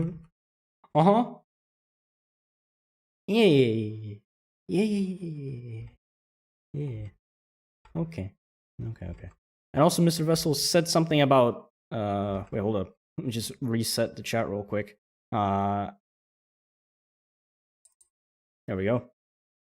Hopefully, the chat should reappear again for you guys. Except it doesn't actually show the most recent messages for some reason. Oh no, it takes a while for it to actually show all the messages. Okay, I guess we'll just wait for it to do its thing. But Mr. Vessel did say that he was talking about the 450mm version of the Arcadia Rose. Counterpoint to that, Oleg. 450mm Oleg. Yeah. I keep getting distracted a lot. Anyway, so for a tanker, this is, I don't know what I feel about this being as a tanker. It is certainly very consumption heavy for a tanker anyway. Also, it's not ideal range for flight to Hara Vera. I would have probably expected maybe like 10,000 kilometers, something like that. But okay, it does have sensors on it, which on one hand I could understand if this was supposed to be a sort of you'd separate your lightnings and your light interceptors into different strike groups, and you'd attach it with this tanker, because it would give it the other ships some eyes and ears. But maybe it would be better to keep it just as a tanker. I mean, okay, the one thing that I do kind of do a lot in my campaigns is that I don't really give my small detached ships very many eyes and ears. might be a great idea to do that in Flight to Hara, because there is just so much shit that's going on in an actual campaign that you have to have at least some way of early warning, either Elint or Thermal. Probably Elint and Thermal would be enough for a tanker. I mean, the Skylark does it decent enough. This ship is just slightly bigger, but it also has more thrusters. It eats a lot more.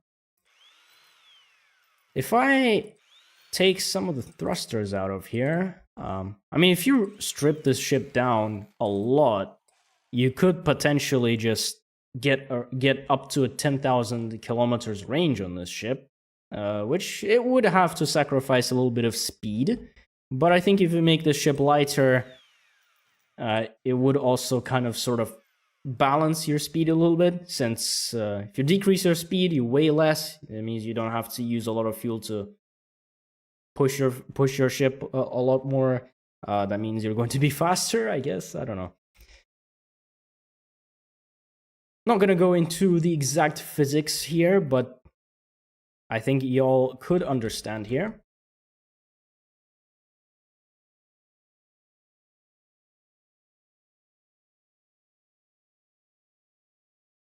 Okay, Mouse says, can you showcase my ships in a not too long time period? I gotta go to sleep in about 45 minutes to 1 hour.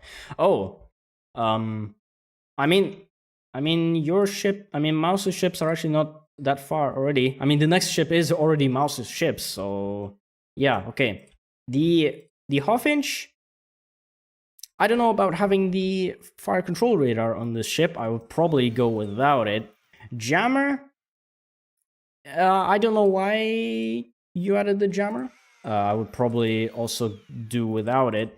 Elint and Thermals is okay. What I'd probably do is do like a Skylark. I would probably put just one big Elint, sort of like this.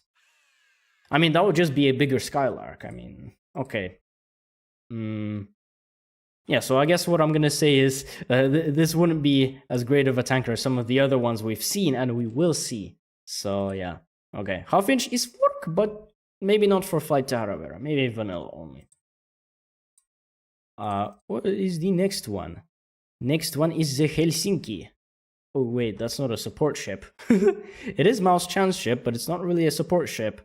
That was a flagship suggestion. Where was the Bing Bong? Where was the Bing Bong? Well, wasn't there like, I don't know, some ship before that I just missed? No, okay. Alright. Jammer boy. Oh wait, that's my ship. Okay. Jakarta. Okay, the Jakarta is the next one. There we go. I'm pretty sure catalytic. Okay, catalytic is here. So yeah, this is the Jakarta MK2 Flight to Hara, designed by the catalytic themselves. I have no idea. This is basically a sort of like a stick-shaped missile defense ship. This is a dedicated missile defender. As you can see, it has the big fire control radar, a jammer, which is pretty important for missile defense, fairly important, and you have a whole-ass arsenal of R9 sprint missiles. I mean, well, not really a whole-ass arsenal. For Flight to Hara, that would be like just small amount, you know. This game has quite some quirks, this mod. But one thing that this thing also does have is 57mm guns for point defense. You'd use these to shoot at said missiles whilst using sprints. And I also kind of like how this ship is sort of shaped like a Skylark, but just turned into a missile defender. I don't know.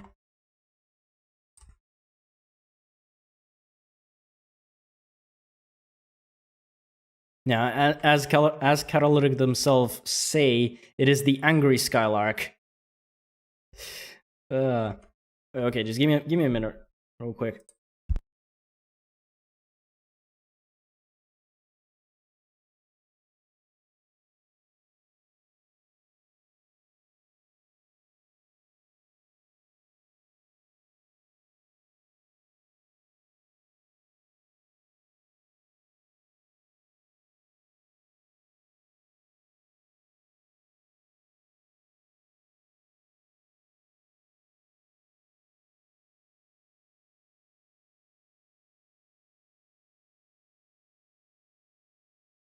Okay, sorry about that, guys. I'm just kind of suffering a little bit from some allergy real quick. I just sensed it coming. I was going to like sneeze a lot. That's just something that I'm kind of suffering right now. I just don't want to like full volume sneeze into the stream, bro, like 18 times. So yeah, I prevented that. So as I was going to say, this is just really an angry Skylark, designed by Catalytic again. As they say, it is an angry Skylark. It is angry against all of the missiles that all of the enemy strike groups are sending, and also aircraft. Don't forget. I think aircraft is slightly more annoying than missiles in Flight to Vera. That's because a lot of ships have aircraft rather than missiles. So even the Telemakos, it's a garrison ship, but it has aircraft. So you gotta defend against aircraft. Aircraft. Fuck. Aircraft. And I guess as an extra thing you do... Oh, you also have some extra fire control radars from below. Very nice. That will give it more guidance to the ship. Meaning you could send more sprint missiles at a time per strategical cruise missile coming in at you. Let's test it out just to see what the PD guns are like. Just to see what happens. I mean, the fact that the guns are spaced closely means that they are going to converge very nicely. If they can stop the missiles in this tactical combat, that means they are going to do a fairly decent job at stopping in a strategical sense. Okay, I know the ship is taking damage. It's not a frontline ship. I get it, but just wanted to see what it was like, you know. Also, they are shooting prox fuses at me, which I can shoot down. Except for this guy. He, fuck him. Of course, making sure they are of age. Optional. Wait. Okay, there we go. Missile. Intercept his ass. There we go.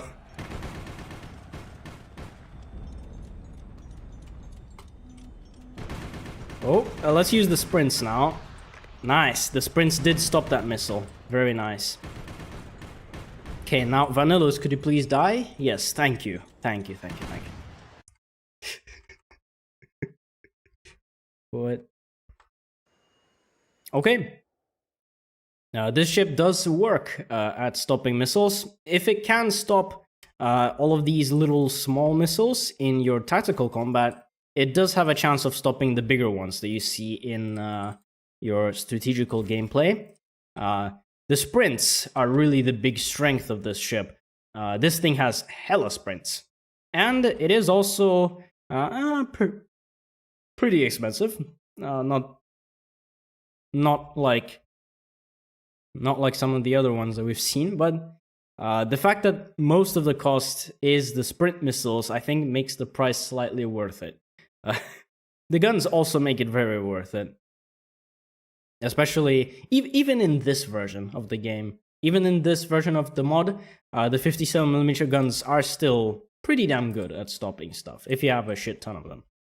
So, otherwise, as a ship itself, it actually has one of the higher speeds that we've seen throughout the stream, and still a pretty decent range for just a thing that you would detach from your main fleet and defend against missiles. Could be an interesting way to counter all of those aircraft. You could send one of these instead of a Lightning to deal with aircraft. But I think if I wanted to deal with aircraft, I think I would still prefer having a small-ass ship with 100mm guns, armed with prox fuses. In my opinion, that's just the best way to deal with aircraft that's not strategical and you don't give a shit about raising alarms. In that way. I haven't managed to test it if it's tested versus Altair yet, sadly. I guess I could actually try testing it out for you. We'll see if we get an Altair in this test right here. Ooh, perfect. Hagrianian. he has a lot of missiles, so this is going to be a good test. Okay, big boy. Launch your missiles. Launch your Altair, please. Okay, I do have to react quickly, though. If he is going to launch an Altair. Come on. Come on. Launch your missile, bro. Launch your missile. Come on.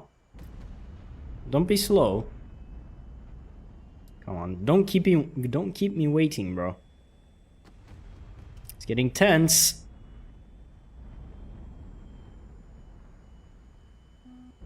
Okay, there we go. Altair! Altair, stop it! Yes, nice. We stopped the Altair, but I didn't really take into account the artillery from this ship.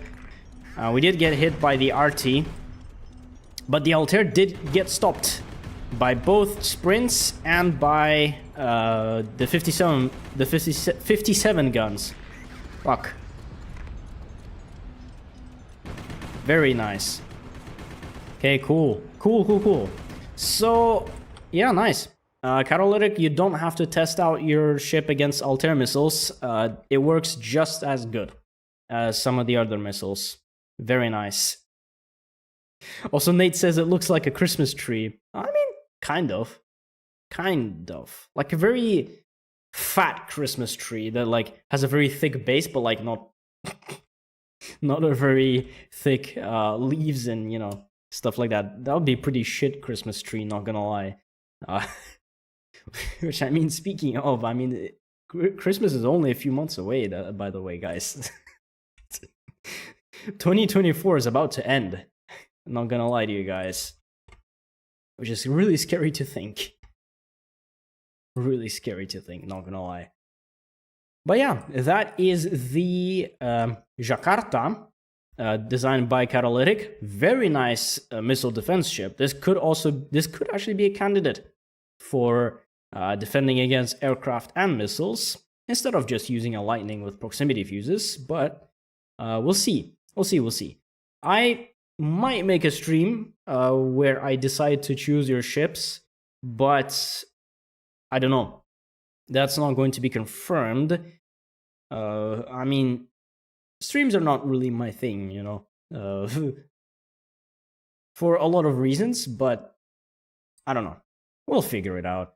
I mean, I could always think of more content to just stream as opposed to make videos, but yeah, very nice. What is the next ship? Where the fuck is it? Jakarta, there we go. Okay, the next one is the Remora. Yeah, okay. The next ship is the KE-9M2 Hara Remora. This one is designed by the Avali engineer. This is a sort of like a support frigate, support thing. It has aircraft, which is just 2 T-7s, some missile defense systems, some sprint missiles, a thermal sensor, a fire control radar to guide the sprint missiles, and also to give it SAR capability. If I pair this with a missile carrier, it could work. And otherwise, you also do have 3 AK-100 100mm guns. I'm assuming this ship was designed for a previous version of Flight to Vera. So the ammo count is a little bit off here. I guess I could just try adding one more ammo autoloader somewhere here. I just chuck it in there. Who gives a shit? It's not like it explodes and stuff, you know.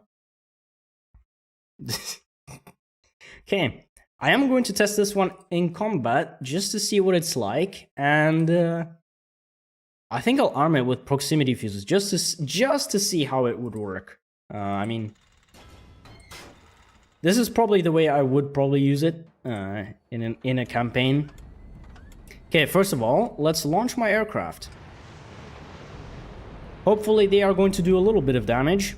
Let's use high explosive against the smaller little shits like the Vernar, which by the way is very annoying, even though it's small. Oh no, my aircraft! They're shooting down my planes! I am sad. I'm gonna shoot down their planes, because they deserve this shit. Okay, this guy's using proximity fuses as well. Okay, shoot at the Telemachus with prox fuses. Destroy all of his planes. Okay. Come on, get that plane. Get that plane! Fuck. Okay, I guess just kill the Telemachus, I guess. Alternatively.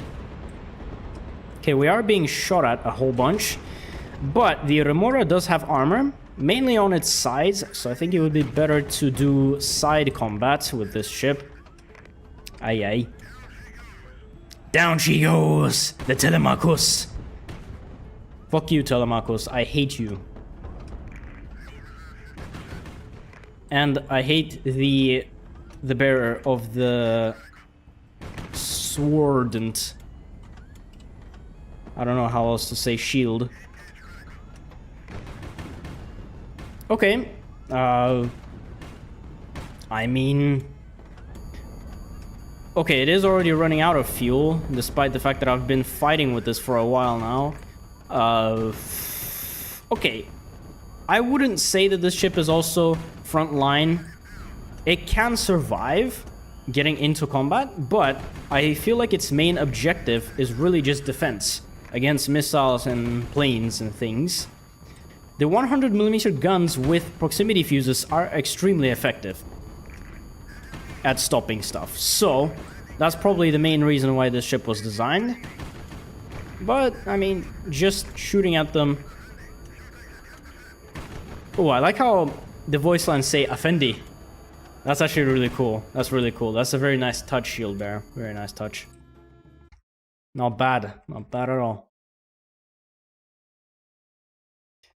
Okay. Okay. And as Nate pointed out, this thing does have a pretty terrible combat time. Only 169 seconds. Okay, nice for...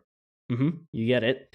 But as a frigate with artillery, I think better would be to have like 200 something to 300 seconds of combat time.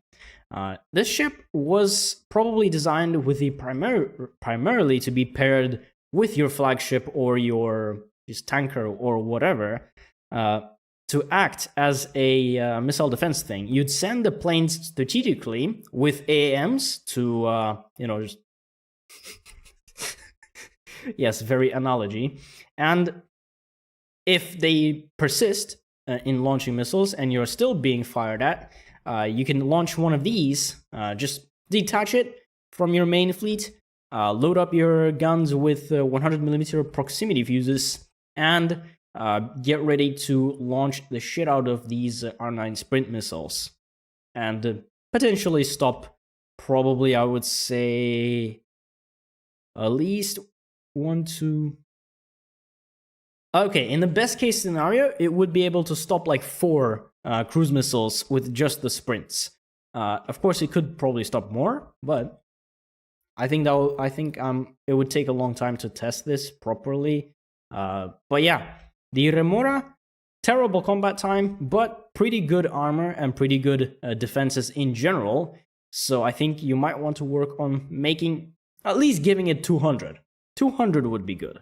Like, maybe just add like a little fuel tank, maybe inside here somewhere, or here, or whatever. I don't know. Just do stuff. You are the Avali engineer after all, you know. The lead engineer of the engineering department, by the way.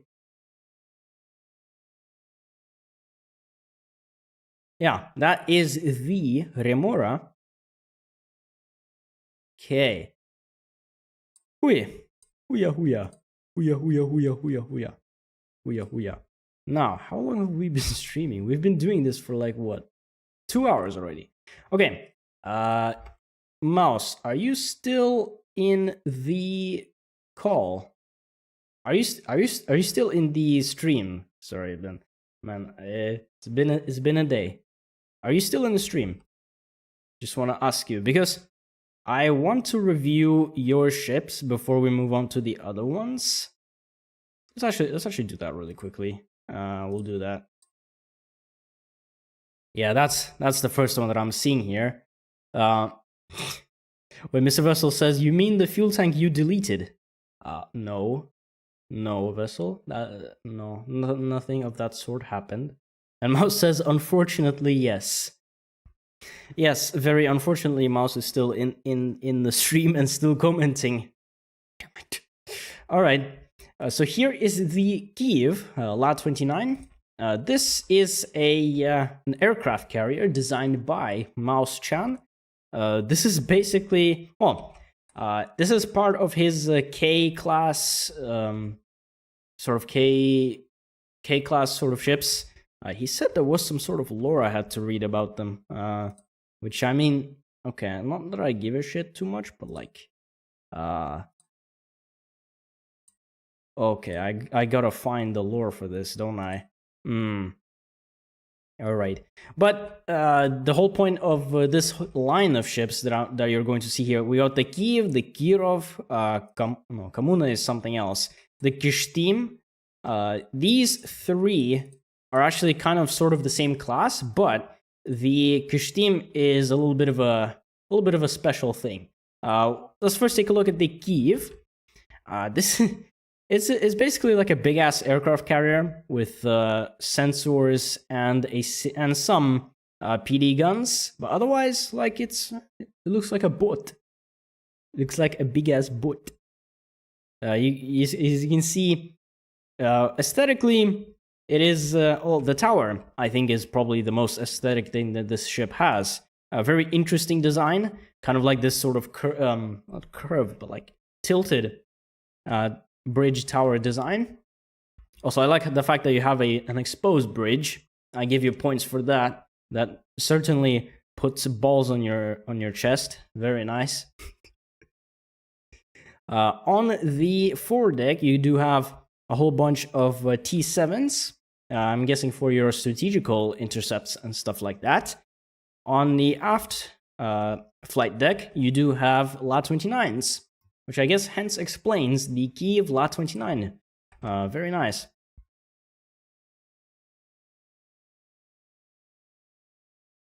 Yeah. Kara. Okay. Mouse also says that Kara is also part of the K fleet. Yeah, it is, but I'm not showing it here because I already did show it, and I showed it in a previous stream. Oh, by the way, wait, do I have the Kara? Damn. Fuck. Okay, never mind. I guess we'll just I'll do this probably later on. You remember when I showed you guys this rocket launcher right here? This Огонь rocket launcher. I was thinking, what if you replace all of the rocket launchers on the Kara with this? That would actually make it extremely potent.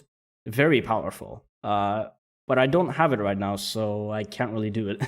Unfortunately. Sorry, mouse. But the Kiev...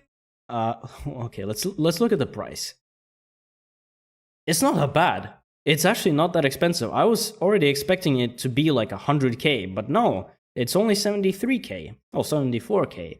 So it is like a good flagship sort of price. Well, flagship survivability, that's questionable because of the bridge thing, but who cares about survivability? I mean, why wouldn't you have the least survivable flagship? I mean, it would force you to not put your flagship in the most dangerous places possible. I mean, on one hand, people are going to say, "Oh, you exposed bridge, you're gonna get shot at." Nah, just don't get shot at, you know? What's the big deal? It's pretty easy in HighFleet to not get shot at, surprisingly. A lot of new players are going to say otherwise, but a lot of the experienced players are going to know this. And Maustian says, "For me, it's a support ship to support my battleships." Yes, you know you like to design big ships when something like this is your small support ship. Yes, and you know what? Just for fun, let's put it into combat. Just for fun, I'm gonna launch all of my aircraft and see if they survive. There we go. Oh, shoot down the missiles. And I'm going to use the 37mm guns to defend against everything. My planes are actually going to do probably most of the work, assuming that I don't shoot my own planes down. Okay, there we go. Yeah, if you're going to use planes in combat, you do have to kind of sort of take turns. You have to wait for your planes to get out, and then you fire.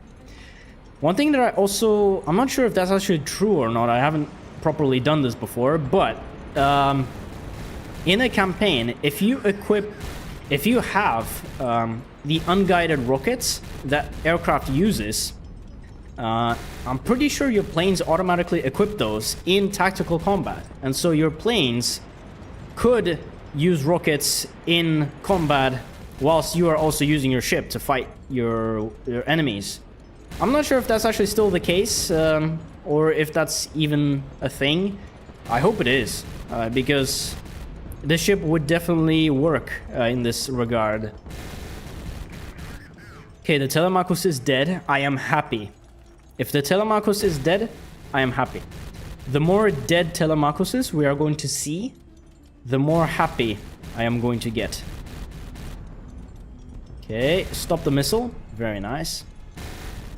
Oh, that's a Lysimachus. Okay, let's kill the Centaur first, because he's pretty annoying. The Lysimachus is pretty easy to disable. His guns are located on the sides, so you just gotta shoot at his sides and you'll immediately destroy one of his guns. Also, 37mm is good at stopping enemy artillery, so that's even better helping. Okay, one of the guns on the Lysimachus is disabled.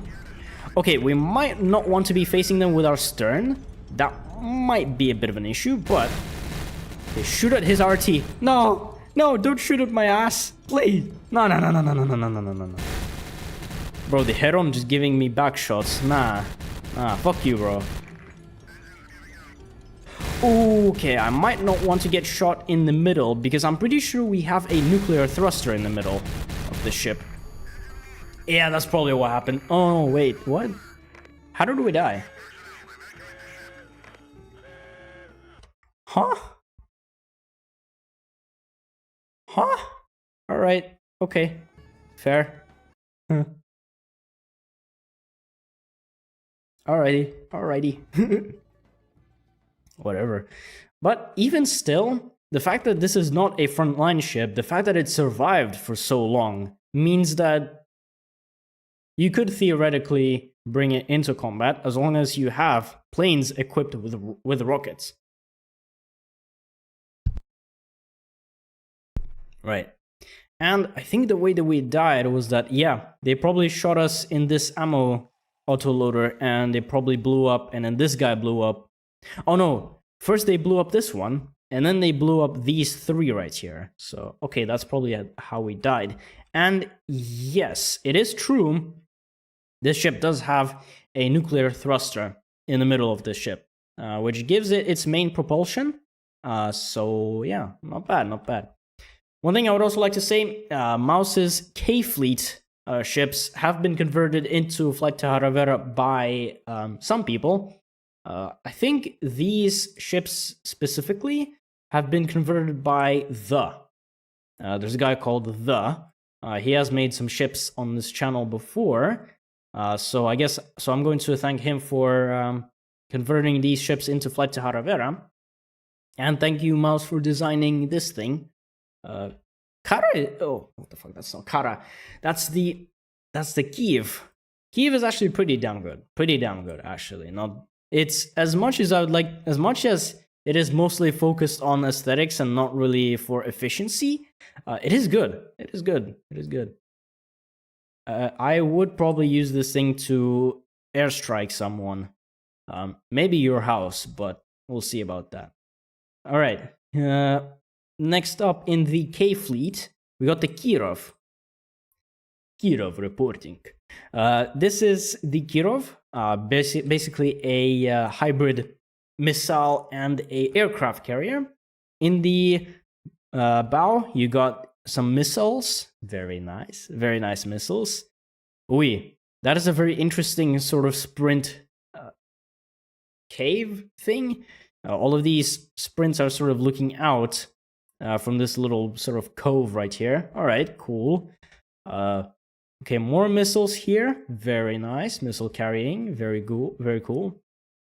You got the same sort of tower-like bridge right here with radars, ELINT, and your phalanx system.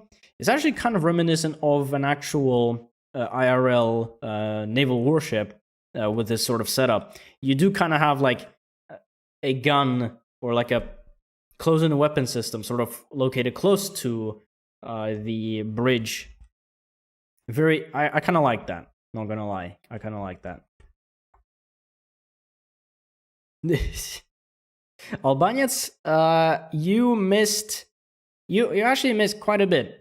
We've reviewed a lot of we have reviewed a lot of ships in this time. We're just starting to look at Mouse Chan's ship, and yeah, they're pretty good so far. They're actually doing good so far.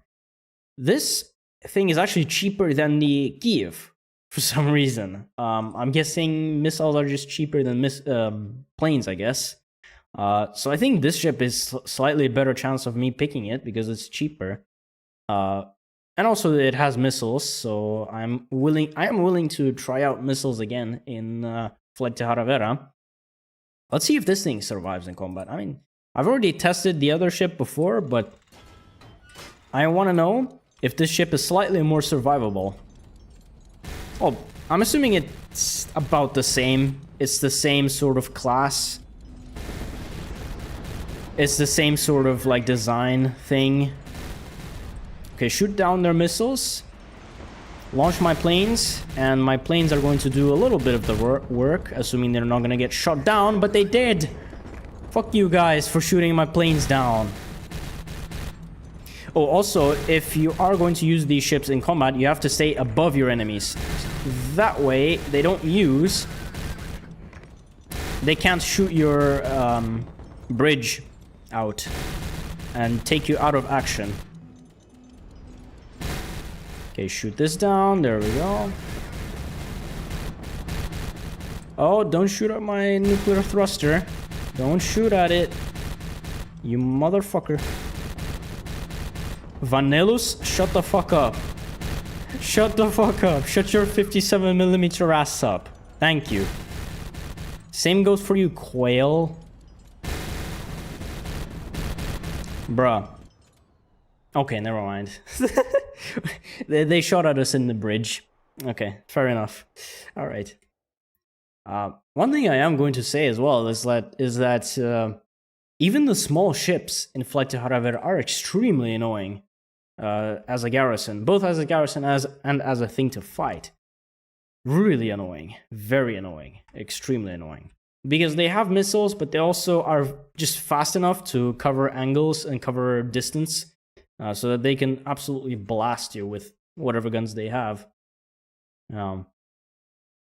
So the Kiev, oh, that's not Kiev, that's the Kirov. I remember Mouse Chan designed the Red October, which I think was a giant ass missile carrying flagship. This is like a really good alternative to it. It is a support sort of missile carrying and a plane carrying stuff. I don't know. We'll see. This fulfills both as an offensive and as a defensive role with missiles and planes. So I guess I could probably just change the missiles depending upon what task it needs to complete. But as of right now, I think it looks more like an offensive sort of kill the next strike group type of setup. Very nice, very nice, very nice. We'll move on to the, what was it called? The Kishtim. Kishtim. Very nice. So here's the Kishtim, designed by Mouse Chan. And as far as I'm aware, the lore behind this ship is that this was supposed to be a sort of like a tanker. They were supposed to design a logistical ship. Oh no, wait, no. The lore is like this. One of the other K-Fleet ships, so either a Kirov or a Kiev, got shot with a missile strike in its bow that a lot of the components were destroyed. And instead of repairing it into a missile carrier, what they did was they repaired it into a fuel tanker. I guess to save time and to also get a logistical ship into the fleet. I'm pretty sure that's the lore behind this ship. But yeah, it still feels a little it still feels like heresy whenever I see a Vera corvette with armor panels, says Catalytic. And Mouse Chan also says you're confusing the Kishtim with Hiva. Oh, wait, was Hiva the one that got blown up and then was turned into a tanker? Okay, one of the ships that Mouse designed was basically blown up and turned into a tanker. Oh, I'm pretty sure this one was actually a dedicated tanker ship. Which was probably taken from one of the K-Fleet designs because, well, faster. It's easier to take an existing design, just put fuel tanks on it, rather than to design something completely new.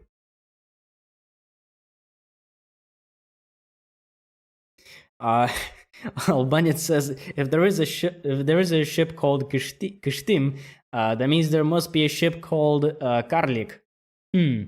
Mouse? You gotta design a ship called and name it Karlik. You gotta do that next. It also starts with K, so very nice. So you could that would be another addition to your fleet. Maybe you could design. What could you do for a Karlik? Maybe for a Karlik you could maybe put a whole bunch of these Pier 150mm cannons, just as an alternative. I mean, the Falx works well as well, but I kind of like this one, though. I like this one, though. Not gonna lie.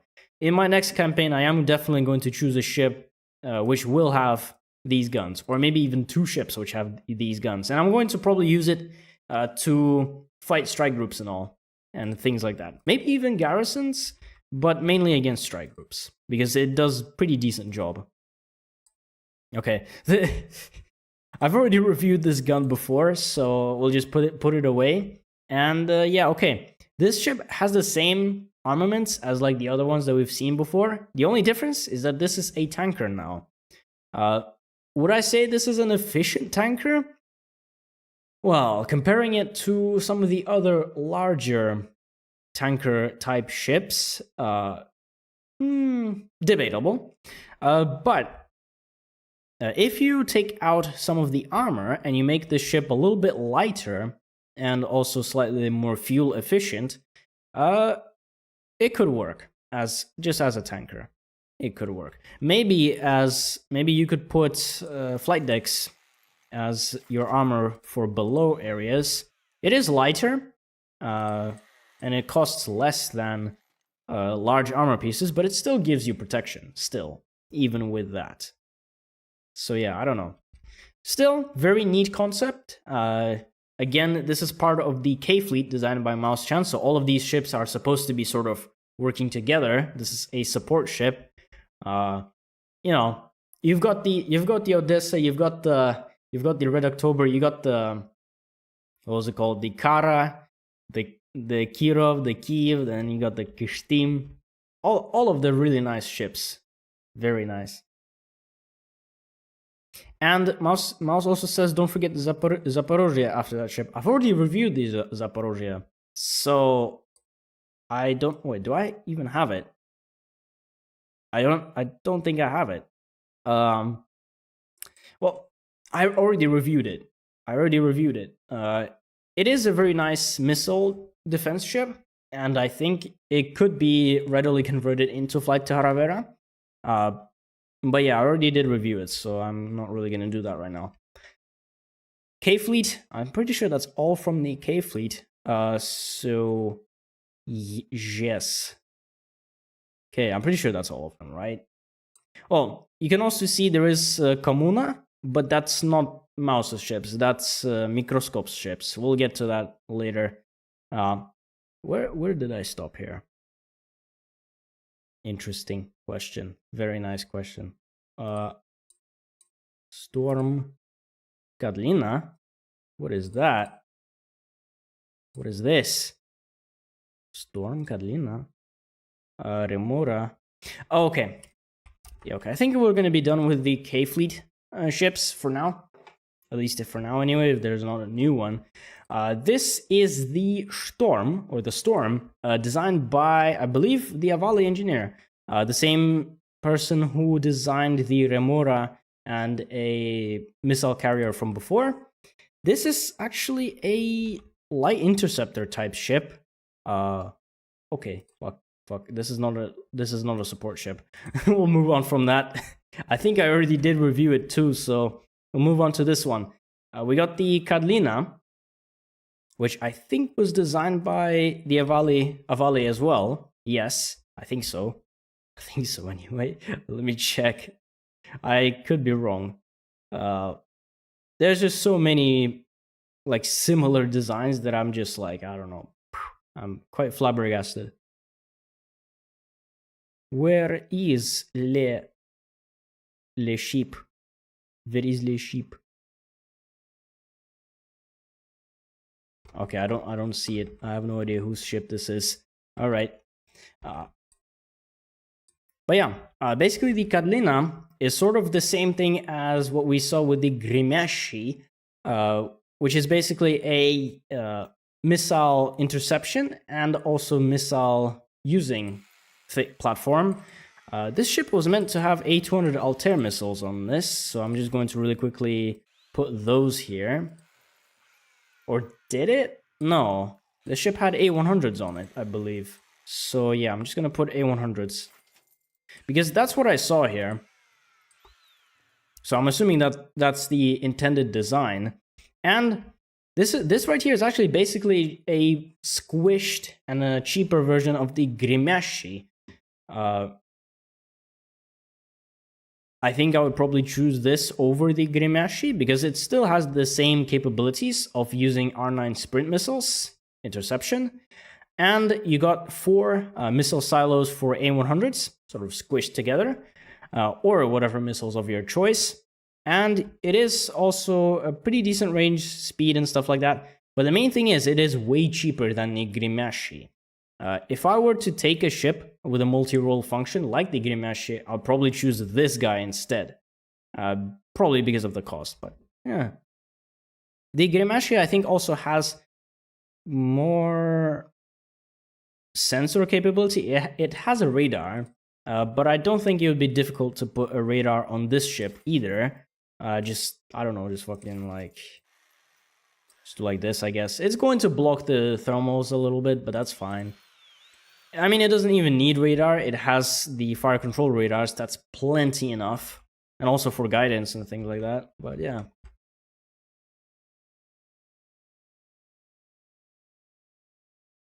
Okay. Shit, sorry. There's a bit of a delay on the stream and stuff like that. So we're actually just going to come back to the Kishtim really quickly. Where is it? There we go. Okay, because Mouse just written the lore for the Kishtim. Okay, so Mouse says the Kishtim is a civilian request for a cargo ship designed to be used in hostile environments, such as the Arctic. Oh, but it got abandoned and a single one of the type got built for the military. Yes, English. Very nice English. Very proper English. But okay. I understand now. This was probably designed for like this was probably designed as like a fuel tanker for harsh environments. This was probably designed for the merchant navy, but then yeah, as he said, it did get abandoned. So of course, abandoned ships in a dire war situation, of course, gets conscripted into the actual military navy. So yeah, understandable. That actually kind of makes sense. Not gonna lie. The lore that I explained before about a ship getting destroyed and then turning it into a fuel tanker. It was a different ship. That's a different story. Okay. What the fuck is this? What the fuck is this? I don't remember designing that. Oh no, I think I actually did design that. Okay, never mind.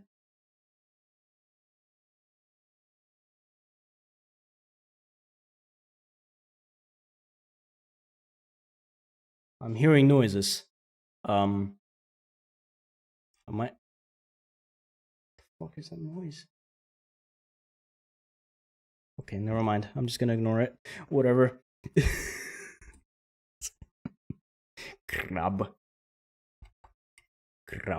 Yeah, I don't know what the fuck this is though. I don't know. I probably put this together in like a fucking regular HighFleet. What was the next thing I was going to review? There, okay. Right, the Carlina. Very nice design. I would probably use this instead of the Grimashi. So microscope, sorry about that, but this thing is slightly better because it does more for less, if that makes sense. So, what is the next one? It says Swift here. Oh, is that another Avali ship or is that a Nate ship? Well, let me check the Discord really quickly. I think that is a Nate ship or a Valley ship. A Valley. Very interesting. Yo. Wait,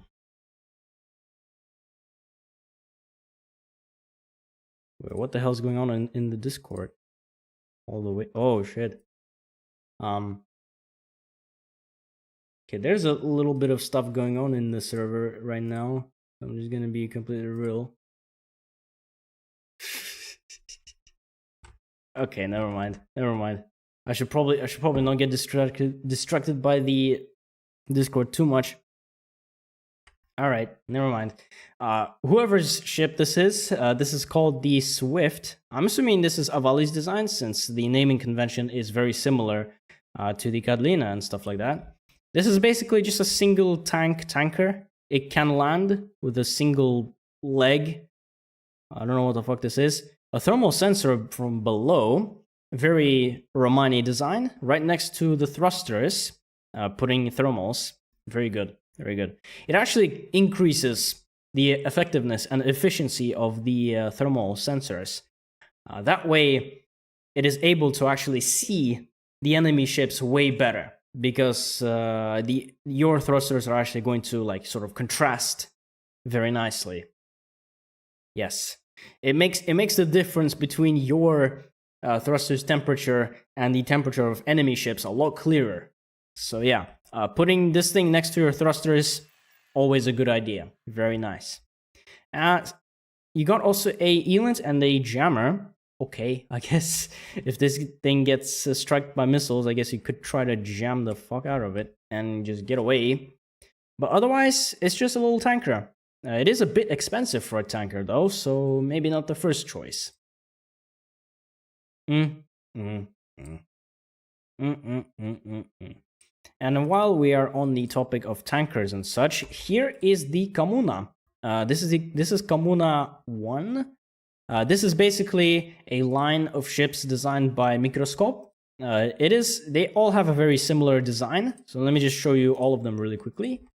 There's the Communa 2, and then there is just the original Communa, which is just completely bare bones. It doesn't have anything. As just a bare bones design, this one is a really good tanker. It has a really good range, not too good of a speed, but you could bump it up. It is very cheap as just bare bones. Communa 1 has a little bit of missile defense capability. You got these R9 sprint missiles mounted on these shoulders with a single fire control radar. So yeah, it's a tanker that can defend itself against missiles and planes. Still, not very expensive for a tanker. Well, I mean, you do have the missile, but still not very expensive.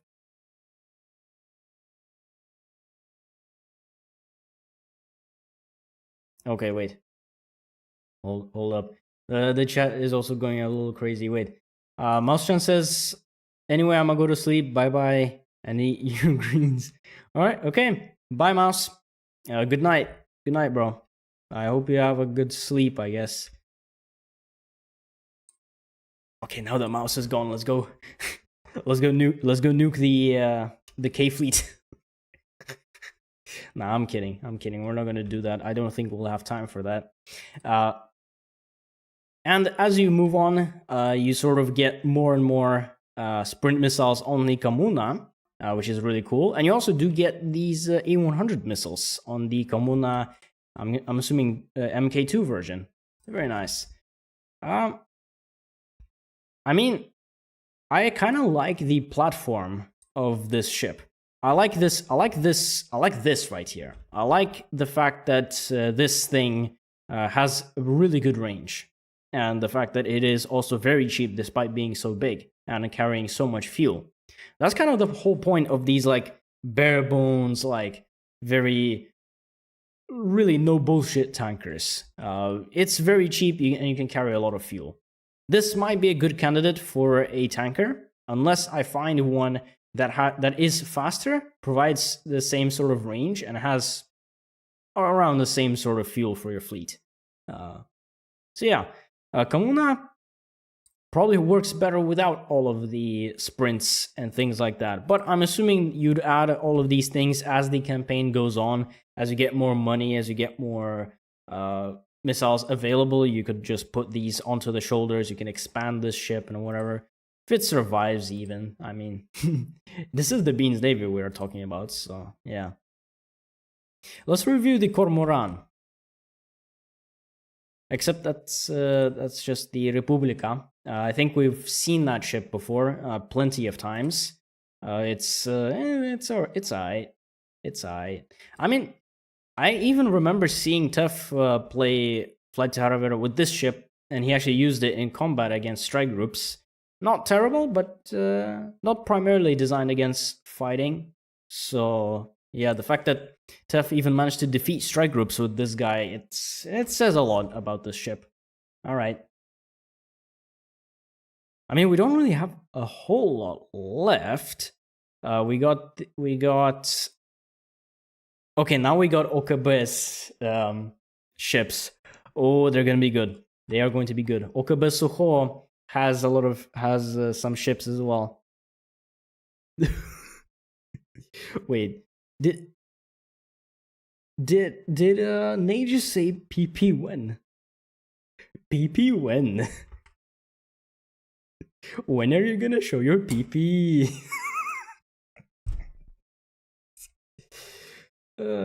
Wait, do I even have it? Oh no, it's way down there. Okay, never mind. Okay, never mind. Yeah. Okay, the next ships are designed by Okabe Suho. This one is the Okabe Baba Yaga. This one was, I'm pretty sure, designed originally by Okabe Suho, but I think it was improved by the Avali engineer. So I think both people have collaborated in this little project right here. There's a lot to unpack here with this ship. It is basically just a support ship on all sorts of levels, in just a little bit of everything, if that makes sense. It is capable of combat. It has 2 AK-100s and a 2A-37 phalanx system. It has 2 missile silos for Altair missiles, which also conveniently are located just right on this fire suppressor system. So all of these thrusters of the missiles are looking into that fire suppressor system. That's really funny. I guess that brings a whole new meaning to cold launch. Okay, nah, that's lame. I've already made that joke before, so whatever. This guy also has a single T7, which you also wouldn't be able to launch in tactical combat because it would crash into this armor block right here. So I no recommend using it in combat. Fire control radar, big one, used for the Altair missiles to use the semi-active radar homing function. You also do have R9 sprint missiles located at each side of the ship. a lot of ships that we've seen so far, pretty much almost all of them had sprint missiles. That's good. That's good. That's good. Again, as I said before, a lot of people are considering missile defense when building ships for flight to Vera.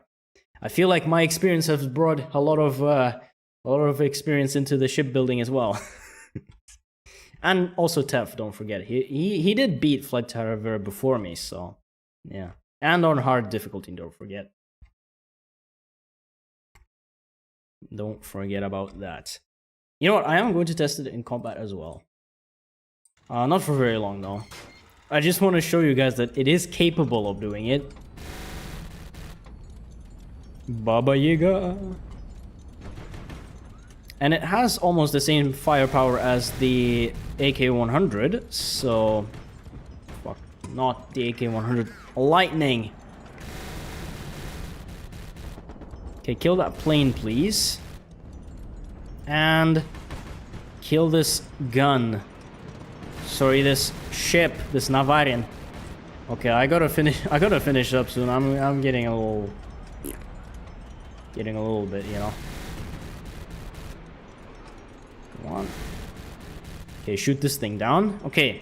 Telemachus, come here. Die, you little shit. Die, you little shit. We do a little bit of side-to-side combat. That's because this ship has good side armor. I'm talking about the OKP.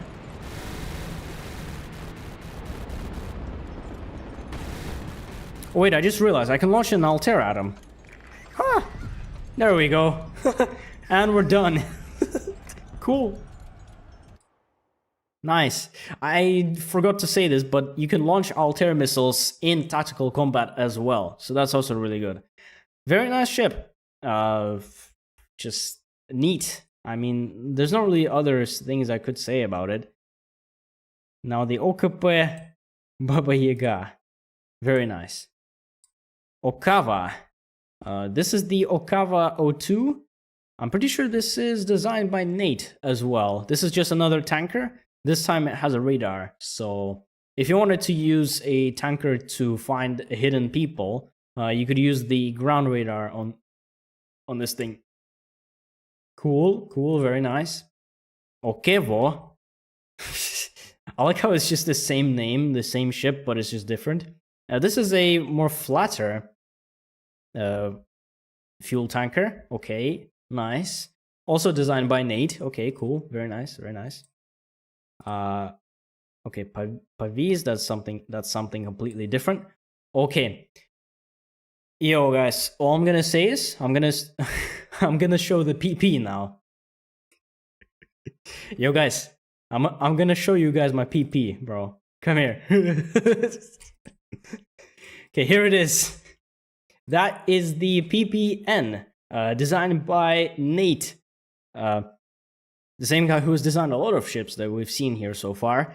The only difference is that this guy has a single missile with just a Ha-15 N missile. N stands for not a nuclear warhead, by the way, just to put that into perspective. But even without the missile, it is a very cheap, very fast, very... well, not very range effective, but still pretty good sort of platform to do whatever you want. You could add a missile, or if you want to use this ship as an AWACS, a sort of like a sensor and detection capability ship, you can put radars on it, ELINT, whatever. You'll have to like reconfigure a little bit of the hull above here, but still you can use it like this. PPR platform. That is the platform that you would use to put radars and such on this ship. Wait. Oh, wait. You can't put anything above here? Like here? Strange. Alright. I guess what you're supposed to do is put your things here. And that would give you a little bit of radar, but not so much. Wait. So Nate says you combine these with one of those tiny tankers shown previously, and that one is outdated. No, it's outdated. Okay. So this one, I'm assuming it's outdated, so I'm just going to not show this one.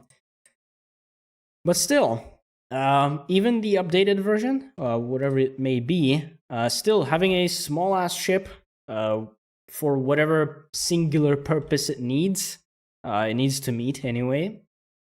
Interesting. Very, probably a very popular design. Very cheap, even though it has one of these missiles. Okay, without the missile, it's like even cheaper than some of the tankers we've seen here. Very nice. But the PP line of ships is something, yes, very nice. Wait, the PPS platform. Oh, okay, there we go. That was supposed to be the one. That's the updated one, I think. Yeah. Yeah, see, you can put a radar up here. You can also put a thermal sensor up here. Full coverage. You can put an ELINT up here. Full coverage. And alternatively, you could also put a hull and a jammer up top here. And just rename this ship to Jammer, boy. But I already designed the jammer ship, so maybe not a jamming capability. Maybe not, I'll not use it as a jammer ship, because I already designed one. Maybe as a sort of like an AWACS type of thing. Like this. Still cool, very nice. Very nice, cool. Re Amor.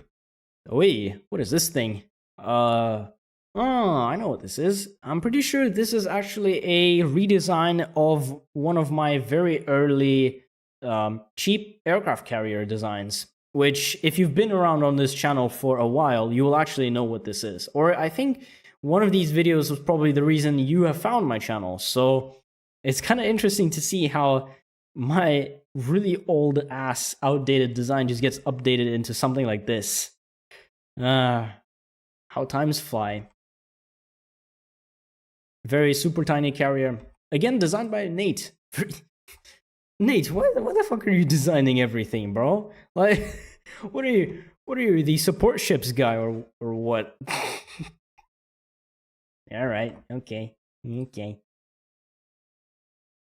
I'm not going to review it too much. This is just a tiny ass aircraft carrier. Not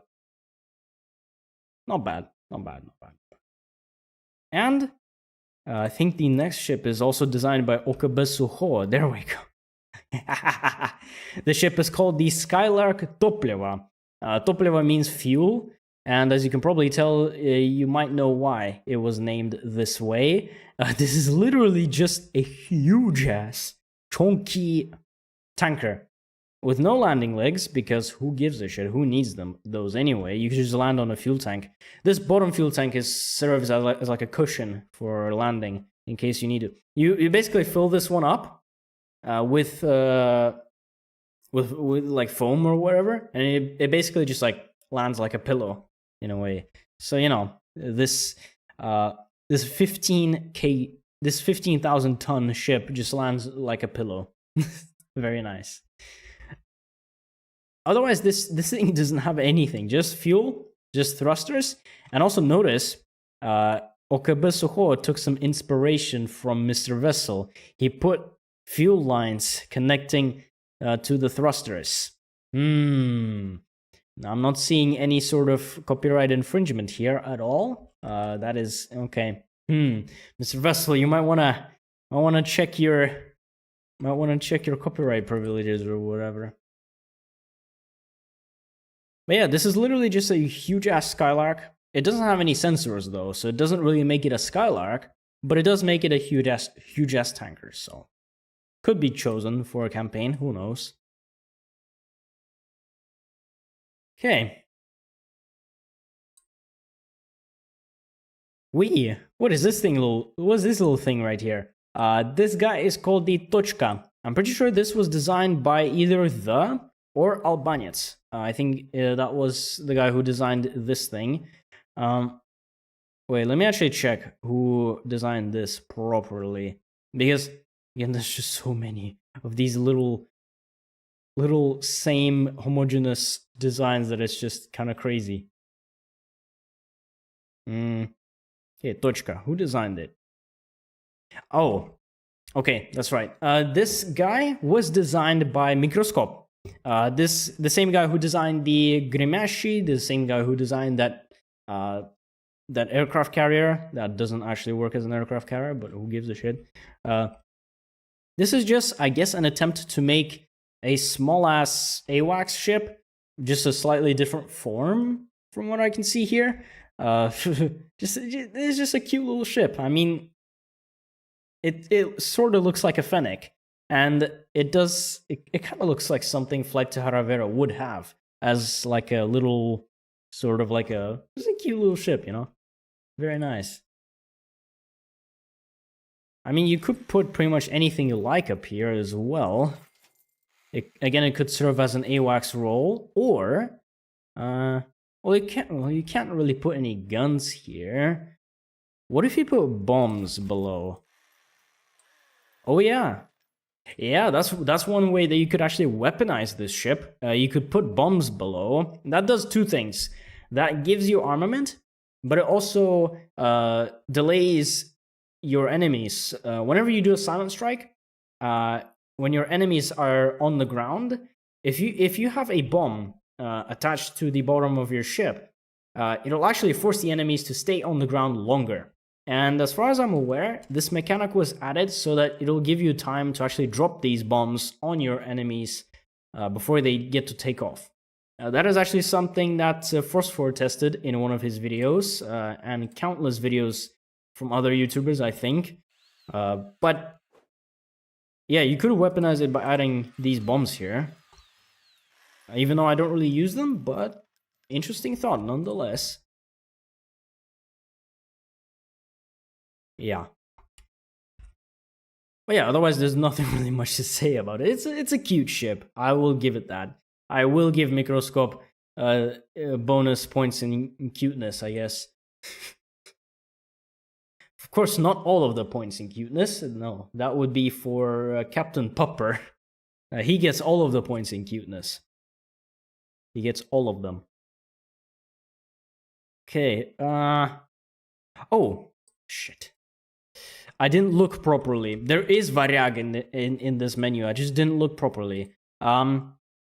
This is the Memnon that is in the current patch of Flight to Hara Vera right now.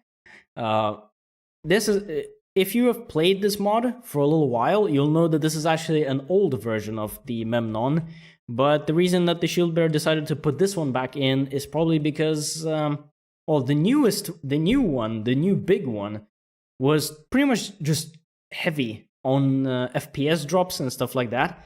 So I'm assuming that's one of the reasons. And also because no one really submitted any better design for the Memnon. So if you guys know this ship, then you know this ship. It is in the newest patch of Flight to Hara Vera, just to put it out there. Well, I guess we're going to finish off with this. What the fuck is this? This looks like a Yej, a hedgehog.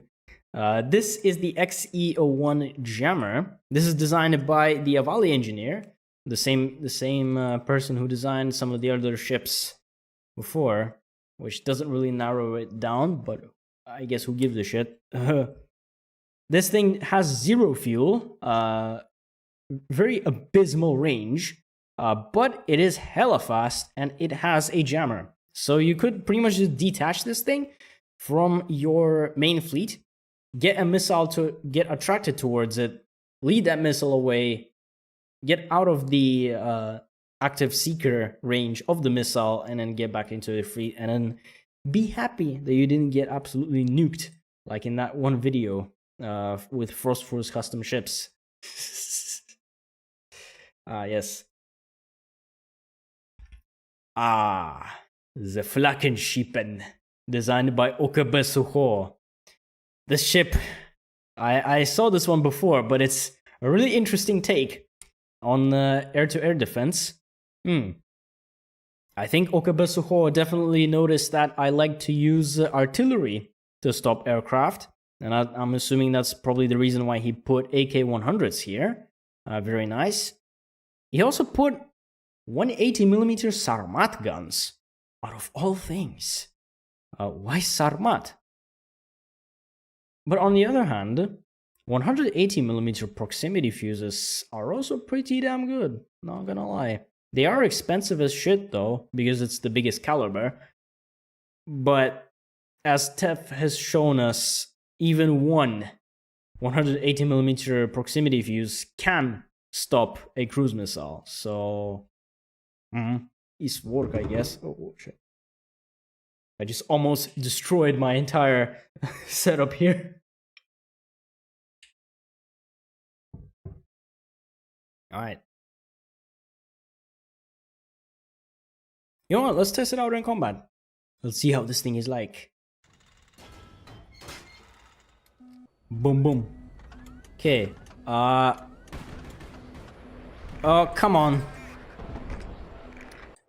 Okay, maybe I should probably test it out in the way that it was supposed to be used. So I'll equip both artillery batteries with proximity fuses. There we go.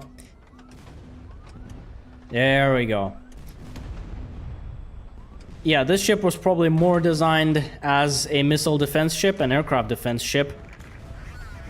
You could use the big gun to kill smaller stuff, as you can see here, but it's not amazing at tactical combat, because I am getting pelted quite a lot here, and it doesn't have amazing armor. Okay. Yeah, okay, there we go. There we go.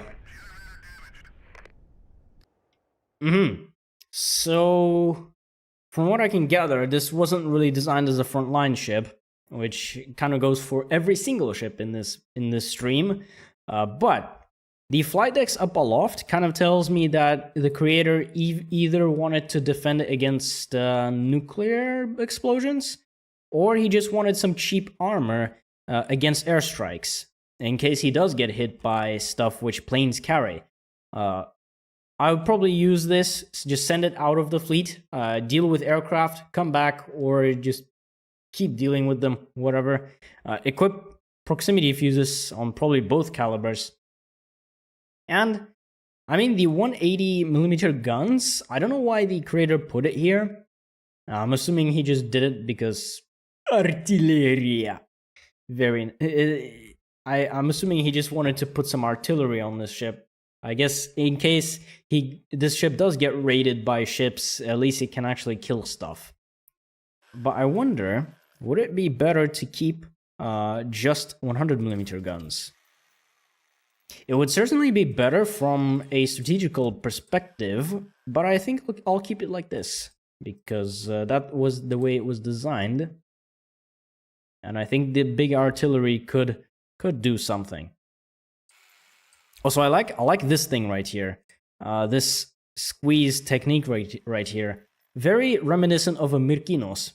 I gotta say, this right here. And the flight decks, okay.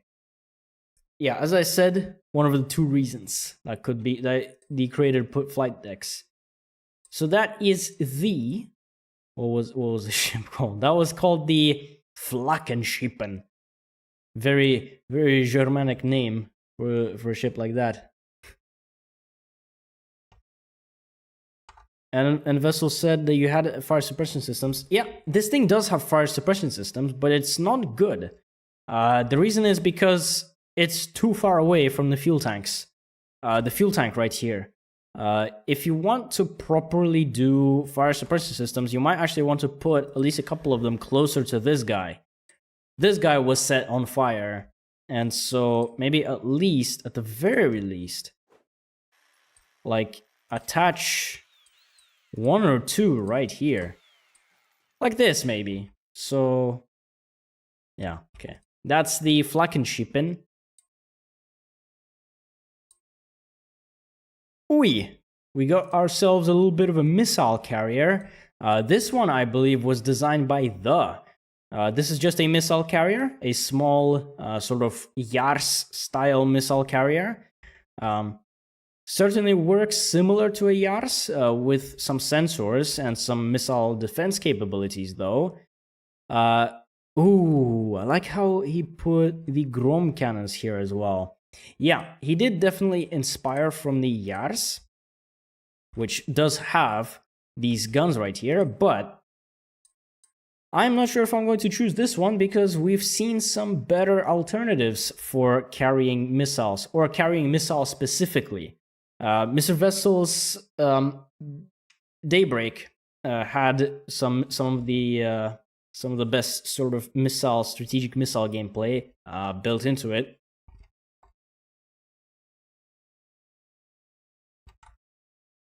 And yeah, I think overall it's all right. It's all right. It would be a good sort of like a vanilla style ship, or as a ship that the enemy would use. But I highly doubt that I would probably bring this one. Not because I hate it, but because there's just better alternatives for just from the campaign perspective, if that makes sense, and also price perspective. But we don't talk about that. Missile cruiser. What the fuck is this? This is the missile cruiser designed by and it's literally just like a beefed up Typhoon, essentially, but with for some reason not very much 180mm guns, but hella 100mm guns. Okay, let's test it out in combat. I mean, we'll do it against a large ship, just to see how good the firepower is on this thing. And Nate, I know that you said that you updated the PP design. I think I might actually take a look at it really quickly once I'm done with this guy. Wait, the 57mm are good at stopping the missiles. Very nice. Actually, I kind of like using 100mm with other artillery as a supplement. Not bad. Oi, we got shot in the upper bow area. That actually blew us up very nicely. Ooh. Might be a bit of a design flaw. Wait, am I shooting my own fuel tanks? Is that what's happening? Okay, never mind. Just keep shooting at this Siconian.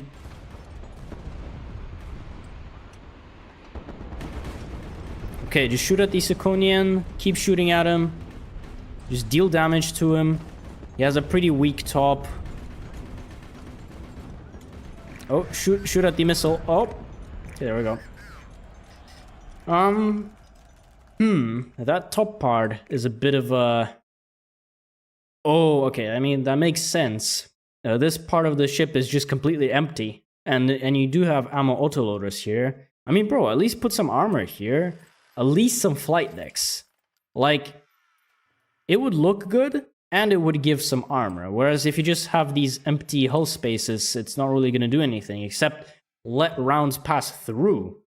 And actually spread the damage done by any missiles that get hit in this area. Oh, okay. Whatever, I get it. This is meant to be more of as a strategical ship. You're supposed to use the sprints and the PD to stop missiles. But I don't know. This is too big of a weakness for me to use it as a ship anyway, so I don't know about that. I don't know about this ship. Otherwise, pretty solid design. Pretty solid, not bad. Very reminiscent of a Sevastopol or a Sotheis II. Also Nomad with this like jammer setup on the sides here. Otherwise good. Otherwise good. This part is probably my biggest critique about this ship. I'm assuming that was probably done for a troll, but who knows?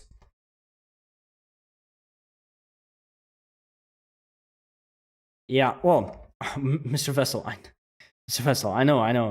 I did say that you were supposed to put flight decks here. I think I'll actually probably do that. Oh. Okay, I'll actually do that. You know, just to show you what it would look like if it did have flight decks. Look, see? It even looks better. It even looks better. So, and then on the bottom side, you can put some small components into these 1x2 spaces right here. I don't know, you can put your crew quarters, extra generators, just anything to fill up this sort of space here, because you do have the ammo autoloaders located here, and are also kind of sort of connecting in a way. So I don't know, kind of a sketchy design, but okay. I don't know. I'm not gonna judge this too harshly. The choice of missiles are also pretty interesting. You got the Altair missiles on the very bow here. I'm assuming that's for defense. You got the Ha-15 missiles as its main sort of missile silo. Okay, I'm assuming that's for the offensive role, shooting those at strike groups and whatever enemies that you want. And you do have a couple more Altair missiles at the stern. Okay, cool. So 4 Altairs and 8 Ha-15 missiles. Not bad, not bad, not bad. The fact that you could land this ship and reload all of these missile silos could make this ship quite potent. But I don't know. It is pretty expensive though. For a ship this size, I don't know. Pretty expensive though. Pretty expensive. And also, in terms of stats, it's not perfect, but it is a vanilla-esque ship, so I wouldn't really expect anything less or anything more. So, yeah, I mean, still not bad, not bad. I did fix the this part right here, at least put some flight decks up here, but it would be better to put armor, at least some layers of armor here. Maybe at the very least just put maybe like just 1 or 2 like this. Maybe it doesn't look good, but the flight decks kind of make it look better. So yeah, very nice. Cool.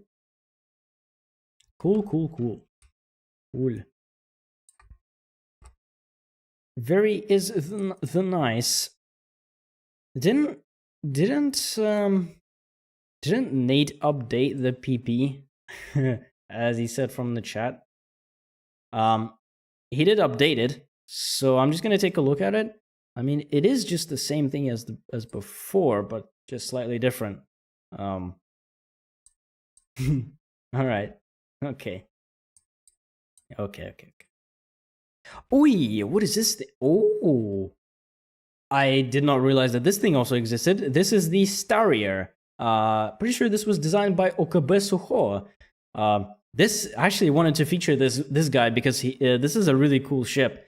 I remember I actually designed an aesthetically sort of an aesthetics in mind aircraft carrier in Flight to Hara. I remember I designed something similar to this, but I think Okabe probably did a slightly better job.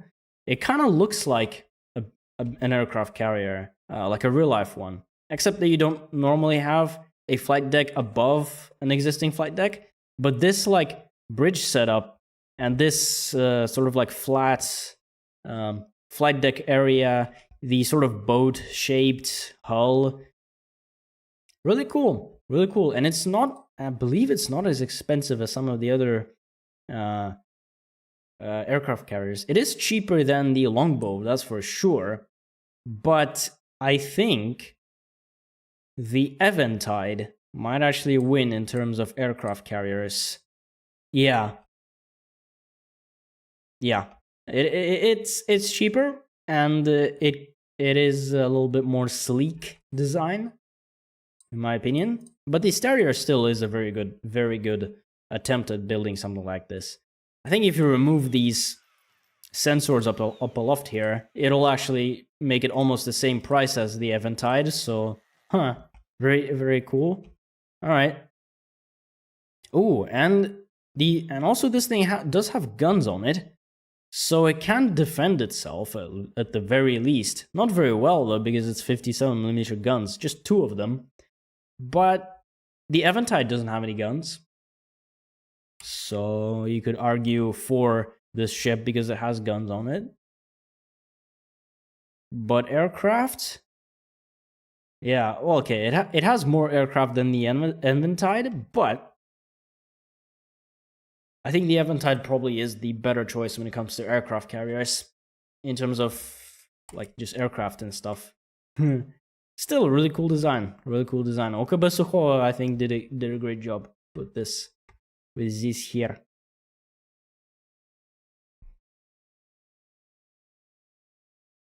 Okay. Oh shit. Oh wait. Microscope, otherwise known as Philip Zetek. Hello. What's up? Yeah. He says that you're late. He says that he's late. That's fine. I've already reviewed all of your ships, by the way. Some of them were pretty good. But I think you are slightly better at designing cruisers than support ships. One thing that I actually really enjoyed that you designed, which I actually decided to change it a little bit, I really like the Bayan design. And instead of the Falx guns, I've decided to put the Pir 150mm guns. I found that it's a really cool combination. It's really good. It's against ships, I know, and it can only shoot APHE ammo, but it actually is a really good alternative to the Falx gun. So yeah, if there's a ship that I like from your fleet, it is probably this one. But that was a different stream, so maybe not this one so much. Okay, you know what? Wait, how long have we been here? Holy shit. 3 hours. Okay. I mean, like, to be honest, I thought that in this stream we were going to see a lot more heavy ships, sort of these like flagship or like huge ass, like, I don't know, capital ship size, like aircraft carriers, missile carriers and stuff like that. But like, to be honest, I'm really surprised with how many like really small ships that we've seen this stream. Really interesting. Really kind of interesting that you guys actually sort of listened to the fact that I need money. I need smaller ships like, to fit in the budget and shit, you know?